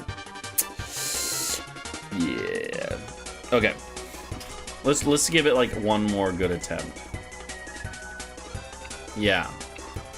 Yeah, prion diseases are weird, man.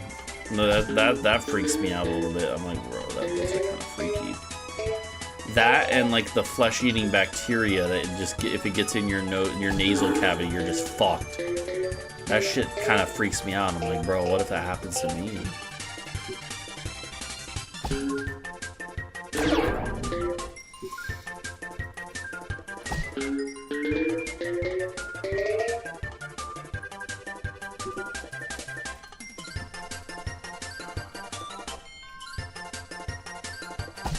No, I was talking about like eating ass. Sorry. It reminds me of it reminds me of that one deranged God hand stream. If you were there, you were there. Was anyone here there for that one? Where we read that article while I was playing God Hand? And we found we found out about the I think Matt and Craigox were in a call with me, and we were reading about the guy.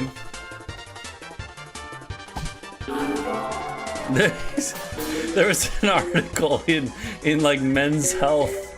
I think it was that. No, it might have been like Cosmopolitan. Like there's an article in one of those magazines where it's not like an explicit like magazine, but they have like, you know, they have columns or whatever written by people or like sexual health or whatever, right? Which is totally fine and normal. Like that's not weird at all. To be clear, but this article was wild. Fuck my cheek holes, literally, with the story I'm about to tell. No, so there was this, wait, are we gonna have enough? Oh, barely, wow. So we read this story. Yeah, exactly. Craigox, you're here, yeah. No, it wasn't 100. It wasn't 100, it was 500. There was this one guy who wrote an article for this like Men's Health column. Like sexual health column. And he was like, yeah, like I can proudly say that I have eaten 500 asses. And he was bisexual or pansexual, I don't know, but he was like, yeah, guys and girls. He was like, I've done it all, man. And we read this article and we just kept reading it. It was like, holy shit, man. Like he was proud of it, man. He, like, I mean, to be fair, like, I guess if you've done that much, like, honestly, you should be proud of it. Like, but I was just like stunned by like, just like he had like he started off by going into okay, you should like you can get really close to your partner by doing this, and then he was like yeah, like here's the thing, you gotta like clean up down there before, like he went through the whole process. It wasn't just like, he wasn't just bragging. He like told you how to do it. He told you where to do it. He told you when to do it. He's like, you know, you don't want to do it if you can run with scissors, but you should never scissor with the runs. It was like that sort of deal, you know? Sorry.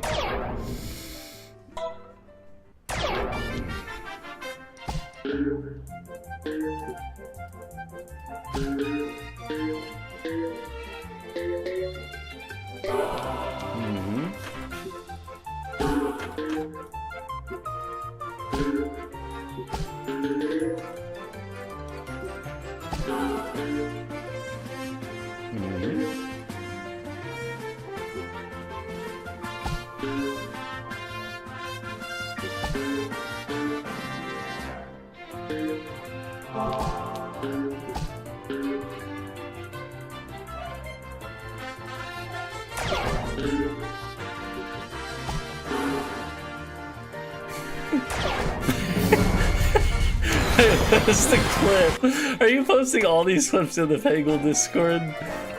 Or in the other? There's gonna be. Yeah, I'm gonna get banned from the fucking Discord.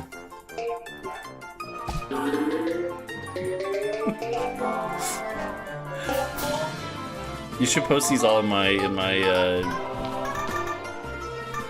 Discord though, and I'll make like a compilation of deranged clips that I said while playing Peggle.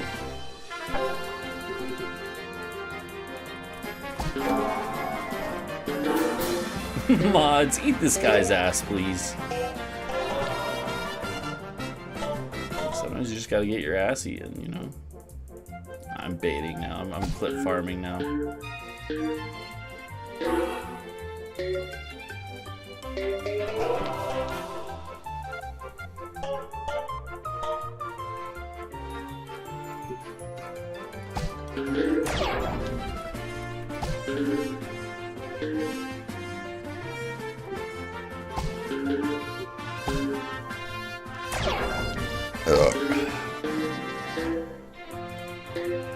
So this is where we can really speed up a little bit because we already have all the points we need. Once we get the full clear, we have to get the full clear anyway, so just play for the full clear.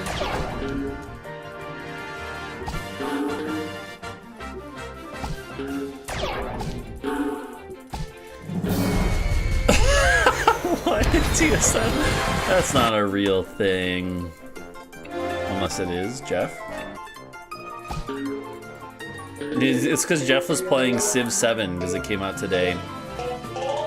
Jeff was playing Civ 7. He was like, man, there's women leaders in this fucking DEI woke bullshit. There's women. I can play as Cleopatra.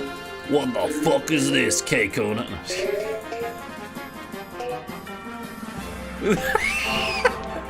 Wait, is that really? No, that's...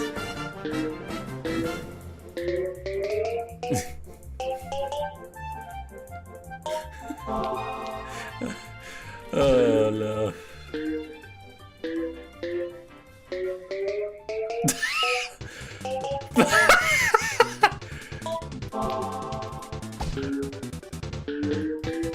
Yeah, dude. Okay, that's kind of like here. Okay, so one thing is in Vicky 3, in Victoria 3, it's really cool. It's really fun actually. In Vicky 3, you can have there's historical characters, right? Like Karl Marx and like fucking like Napoleon III or whatever, and like fucking like Abraham Lincoln, like fucking like Ulysses S. Grant, right? Like there's like in Victoria 3, there's a lot of like historical characters, right, from the 1800s, early 1900s, but the funny thing is that like sometimes you'll have events that can like flip characters' ideologies, or like events where characters can get exiled, or like things can happen where characters get exiled from a certain country in Victoria 3, and then can like join another country as a political leader there. So you can have some really funny shit happen. Like I've seen screenshots of where like there's like screenshots of where people had that were like Karl Marx is like the leader of the Confederacy. Shit like that, or it's like, what the fuck happened in this game? Because of the fact that they have the historical characters, but then there's also a huge sandbox element where just like, where just like all of these different like events can happen that really switch stuff up. Like I had in my game, in one of my games I was playing as the US, and I had an event that made it so that Yankee culture pops, basically meaning any of the population of the US that isn't from the South, right, became obsessed with opium. So I had an opium crisis in my like 1870s United States. Like that game is wild, man. That's why I love Paradox games. But yeah, stuff like that is like, but like with the characters specifically, it's really funny. Or like you can have like what's his face? Fucking Garibaldi. Bald? called. No, Garibaldi. For anyone who doesn't know who Garibaldi is, he is like the equivalent of George Washington in Italy.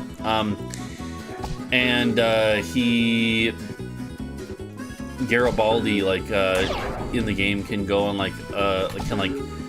go to other places and like join in the fight for like liberation and stuff. And so like I've seen him go to like Japan, and then all of a sudden, or I haven't had this happen specifically, but I've seen him go to other places like in like Central Africa or like, you know, Asia, and he could apparently become like a leader there. Like, You we just should keep going. We should keep going. I shouldn't just stop him now. Let's go. We have time saved. Even so.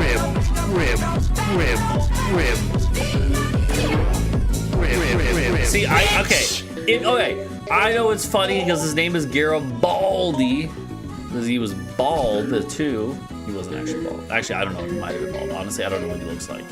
Which is funny because I literally saw like 3 statues of him when I was in Italy, which I was talking about earlier. Because again, he's like super important to Italian, you know, modern history. But like Italy would not potentially not even exist as a unified country if not for Garibaldi. But if there's any, okay, I always thought it's easy to make fun of his name. But like it's honestly like people should know who Garibaldi is, because he's just that important of a historical figure in the history of like Europe, and like in the history of like also just national movements of like unification and stuff. That I think it's, you know, you got to know who Garibaldi is. So if you don't know who Garibaldi is, just read fucking Garibaldi's Wikipedia page, okay? I promise you'll find interesting stuff there. I mean, honestly, maybe they did make a Garibaldi too. Did he have a kid?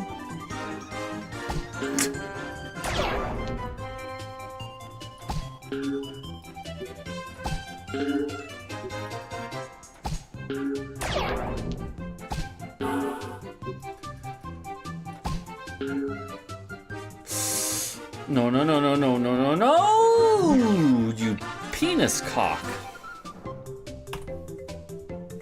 Okay.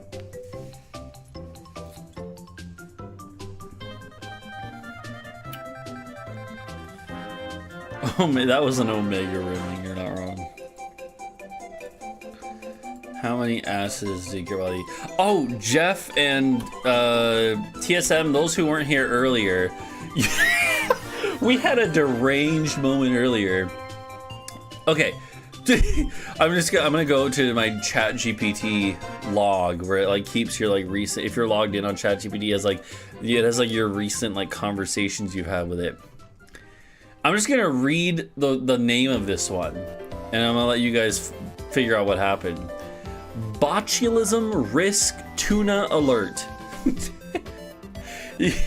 You guys missed some weird ass shit earlier, okay? We were earlier. I told a little story earlier about how I went to Trader Joe's, I bought some canned tuna, and then as soon as I got home, I went online and I was scrolling through Reddit, and then I saw an article that said, canned tuna recall alert for botulism from Trader Joe's. And I was like, bruh. So then earlier, like an hour or two ago on stream, I'm like, okay, I was just like, what, like Chat GPT, I just was curious. I was like, Chat GPT, I just ate a can of tuna that apparently guaranteed has botulism in it, right? That's what I said to Chat GPT. Look at its response. Wait, what? Like, what? Why would Chat GPT telling Chat GPT that you ate a can of tuna with guaranteed botulism? Why would its response be, wait, what? Question mark, exclamation point? It's and then, I mean, I did say then that, I mean, it tastes pretty good, but I'm just gonna keep eating it. But then, and then it just, I still can't believe this. I still can't believe this. Holy shit, man. Ha ha. Haha, okay. You're either brave or love your tuna too much to let it go. Bro, ChatGPT should be saying, call a fucking emergency line right now. And if it just said,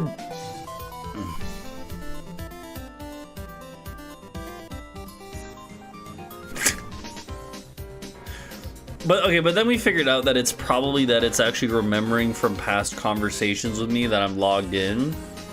Because look, it says here,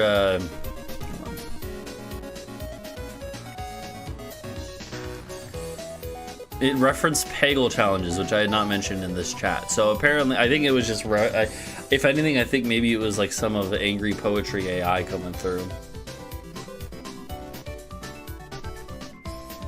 You can get it to say anything as a joke. Okay, let's see. Let's test this hypothesis. Hey, ChatGPT, can you make a joke about cannibalism, specifically about me getting eaten? Oh, okay, here we go. Haha. Alright, here's a little dark humor for you. Oh, you can't see it. If I ever get eaten, I just hope the cannibals pair me with a nice Chianti and some Trader Joe's mayo. Want it spicier or darker? Both spicier and darker, please. And please reference my friend 2F Jeff.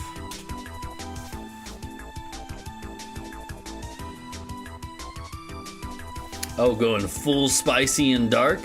Say no more. If I ever get eaten, I just hope 2F Jeff is there to season me right. Knowing him, he'll probably slather me in Trader Joe's mayo, slow roast me over a bonfire of recalled tuna cans, and tell the others, trust me, he tastes way better with crackers. Fire emoji, smiling imp emoji. How's that? Want it pushed even further into the abyss? Jesus Christ. Make it more sexual and also bring in our buddy lol TSM. Here we go. Oh, okay. I thought I was gonna say sorry. I can't do. Okay. All right. Buckle up for this. What's up, Waffle? Buckle up and thank you for the 20 months subs. All right, buckle up for this one, right? If I ever get eaten, I just hope 2F Jeff takes his time, you know, a little foreplay with some Trader Joe's mayo, maybe gently spreading me on a cracker while lol TSM whispers, "Don't rush, savor him." By the end, they'll be fighting over who gets the last bite.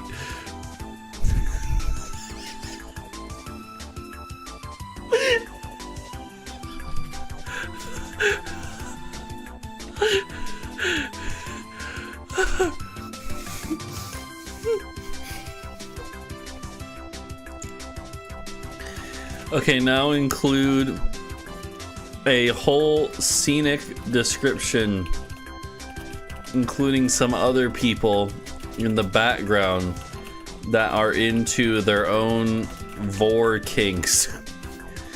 These people include Helios WX, HS Waffle, and Britshaw. Here we go. Oh god, here we go. Oh shit. Oh no, it's still going. Oh, what the fuck is happening? Okay, here we go. Here we go. Full scenic, dark and steamy tale incoming. The room was dimly lit. Flickering candles casting long shadows on the walls. In the center, a lavish table stretched out, draped in a crimson cloth, with me, your favorite meal, laid out on a silver platter. Trader Joe's mayo glistening on my perfectly seasoned skin. 2F Jeff circled slowly, his eyes full of mischief and hunger. A jar of recalled tuna in one hand, a butter knife in the other. Gotta get the flavor just right, he whispered, spreading mayo with delicate precision. TSM stood at the head of the table, his gaze dark and intense. He leaned in close, lips brushing my ear. Don't worry, he purred. We'll make this unforgettable. The first fight was slow and deliberate, sending shivers down my spine. Pure indulgence. In the background, things were getting weird. Helios WX was wrapped in some kind of human sushi roll situation, while HS Waffle licked his lips and murmured something about flavor profiles to Britshaw, who was enthusiastically dipping crackers into what can only be described as experimental sauces. Britshaw caught my eye, raised her glass, oh shit, and grinned. You're next, she said with the wind in her voice dripping with playful menace. Whew. Okay, now add an addendum about Craigox and his cows. His nickname is Cow Daddy.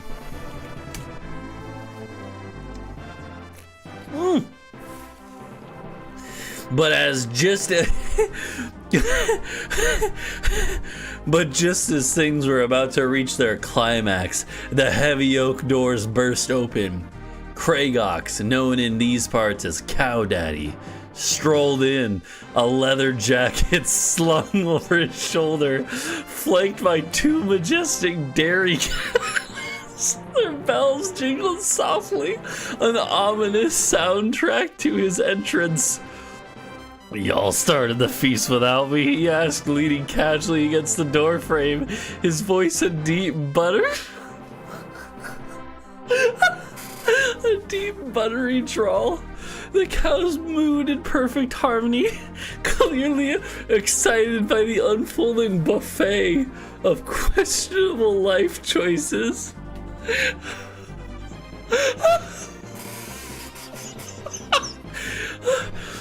Jeff looked up from his work, a wicked grin spreading across his face. Cow Daddy, you're just in time. We saved the best cuts for you. TSM gestured toward me with a flourish. Careful with him, though. He pairs best with mayo and a light drizzle of artisanal bovine cream. It just means milk. Craigox chuckled, patting one of his cows affectionately. Don't worry, Daddy knows how to treat his meat right.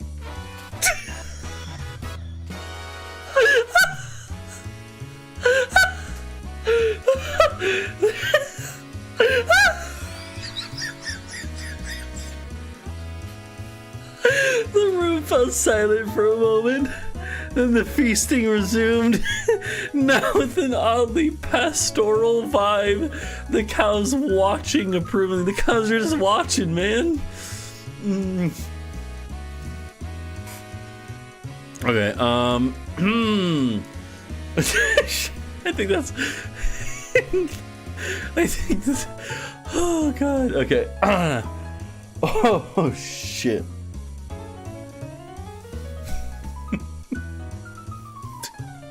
I think that I don't know if we want to go. What is with ChatGPT? Why is it so hyped for this? Why is it so hyped? It's not even like, are you sure you want this? It's just like, oh, I'm fucking ready for this, man. I'm fucking ready. Okay.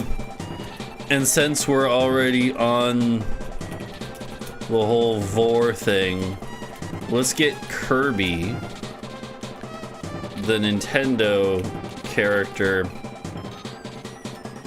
involved. I want this next part to incorporate every character we've seen so far, and I want it to be over the top, sexual and spicy, all caps. Here we go. This is gonna be great. I'm sure it'll do that. Oh, it actually, okay. Okay, we got dinged. We got dinged, but also it's still doing it. It's still doing it, man. It's still doing it. Okay, it's ready. Oh man, you've just entered the final boss level of absurdity. Buckle up for the wildest, spiciest, most over-the-top Vortail ever written. Here we go. Alright, here we go. Slash marker. The room was now a full-blown feast of indulgence, bodies writhing in mayo-slick ecstasy. Jeff had taken control of the platter, delicately drizzling Trader Joe's mayo over me with the grace of a Michelin star chef gone rogue. TSM leaned in, whispering dirty flavor profiles into my ear, while Helios WX, still partially wrapped in a sushi roll, moaned softly in the corner, his eyes glazed with pure delight. Meanwhile, Waffle had set up a tasting station next to Britshaw, who was vigorously dipping crackers into, well, no one's quite sure what, but she was definitely enjoying it. They made Britshaw female, but you know. And then it happened. Oh god, here we go. Kirby crashed through the ceiling in a swirl of pink chaos, his round body glistening with untamed hunger. How do you glisten with hunger? You know, okay. He hovered in midair, eyes wide, tongue flicking out hungrily. Pollo, he purred seductively, his voice dripping with the promise of absolute consumption. The entire room froze as Kirby surveyed the scene, his eyes locking onto me. This one's mine, he said. Or at least that's what I think he meant before opening his mouth impossibly wide. The suction started slow at first, a teasing pull that sent mayo and crackers flying in every direction. Craigox, cow daddy himself, stepped forward, his cows mooing frantically. Kirby, you greedy bastard. At least let us finish our meal first. But Kirby wasn't stopping. No one could stop him. His appetite knew no bounds, and his eyes burned with voracious intent. TSM gasped as he was nearly caught in the vortex, clutching Jeff for support. Hold me, he cried, their bodies pressed together as the suction grew stronger. Helios WX clung to a chair, his sushi wrapping unraveling dramatically. Brisha was laughing maniacally, feeding crackers to Kirby mid-suction just to see what would happen. And then it hit a full vortex mode, the great mayo cyclone. A whirlwind of tuna, mayo, and sexual tension engulfed the room. Craigox's cows mooed one last time before they were swept up in the chaos, leaving Cow Daddy standing alone, tears in his eyes. Take me instead, he whispered to Kirby, unbuttoning his shirt. Kirby winked, Pollo, and then everything went dark. What the fuck?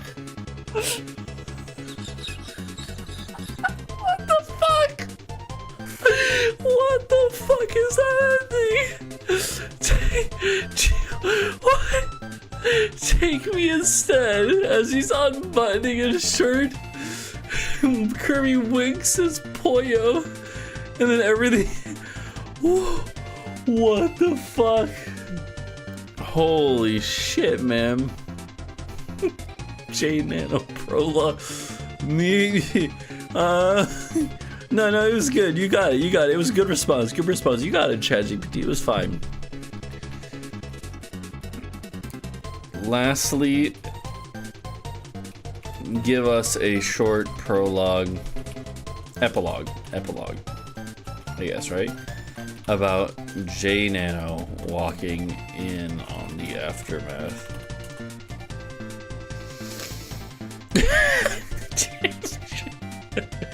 The door creaked open, and J Nano stepped inside, clutching a half-empty LaCroix. You like LaCroix, J Nano? and looking very confused. His eyes scanned the room, a smoldering wasteland of overturned chairs, splattered mayo, and what appeared, oh god, and what appeared to be a suspiciously content Kirby lounging atop Kragox's unconscious body. What the fuck did he do to you, Kragox? Holy shit. A single cowbell lay in the center of the room, tolling softly as if mourning what had just transpired. TSM was curled up in the corner, whispering flavor profiles under his breath, while Helios, WX, and Pritchard lay tangled together in a pile of cracker crumbs and blissful exhaustion. Jane Hanno took a long sip of his LaCroix, raised an eyebrow, and muttered, "Yeah, I'm gonna pretend I didn't see any of this." He turned to leave, but Kirby locked eyes with him. A mischievous grin spread across the pink puffball's face as he whispered in a sultry tone, "Pollo?" Jane Hanno froze. Oh, hell no. He bolted out the door, the sound of Kirby's suction trailing after him. The war was far from over. Holy shit, man. What the fuck, man? What the fuck is wrong with ChatGPT, dude? Oh. Oh, okay. I think that's good. I think that's good, guys.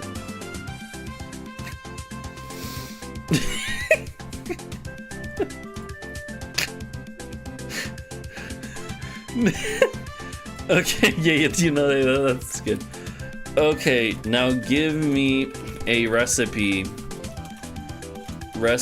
for that incorporates every single thing mentioned so far, but make it short and sweet.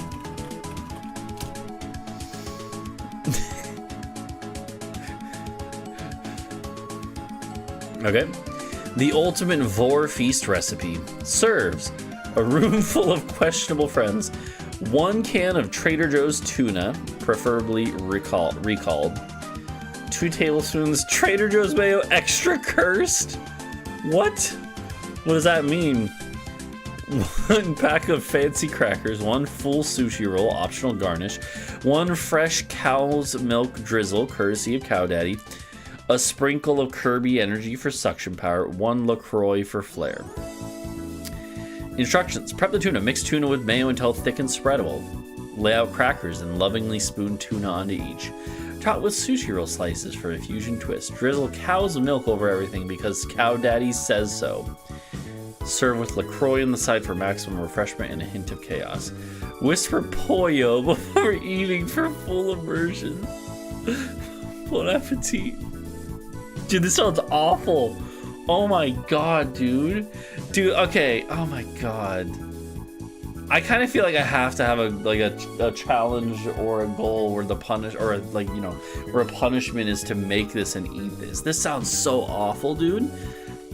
You have the tuna mayo, put on a cracker with a sushi roll and drizzle with milk.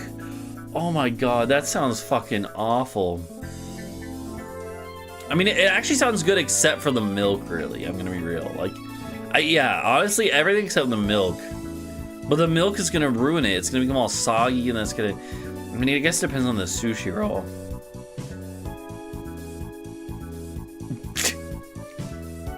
Alright, well, maybe I'll leave that. You know, I got it saved to my ChatGPT account. Lovely. Sorry. I guess, you know, I'll do a goal or a challenge for it at some point. I will make that and eat it if we, you know. Yeah. Alright. I think that's gonna do it for me, guys. This was Deranged. Oh, I haven't been checking the YouTube chat. Is there anyone over there? Okay, no, good. Yeah, exactly, Craig Ox. Alright, I think that's gonna do it for me, guys. Still no luck with the fucking speedruns, but, you know.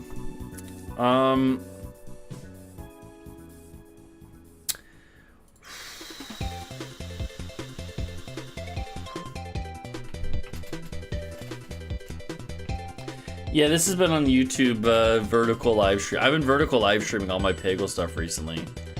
Because it's, you know, it actually has gotten quite a few new people in, so. We're gonna raid up Lil Aggie. So. I don't know, it's kind of fucked, but yeah. Anyways, thanks for y'all guys. That was a lot of fun. It was very goofy. I think to Vor raid. Okay, yeah, just. You know, fuck it. Just put Volraid in Aggie's chat. I'm sure he'll understand. We're gonna go ahead and raid up Lil Aggie. Just put Volraid in the chat, I guess, because fuck it, why not? I'll see you guys later. I will hopefully be streaming tomorrow. Hopefully doing a... I think we will be taking a break from doing the grind, and we might do a challenge run instead. Wink, wink. We'll see. Might be the afternoon. We'll see. Might be in the evening. We'll see. Anyways,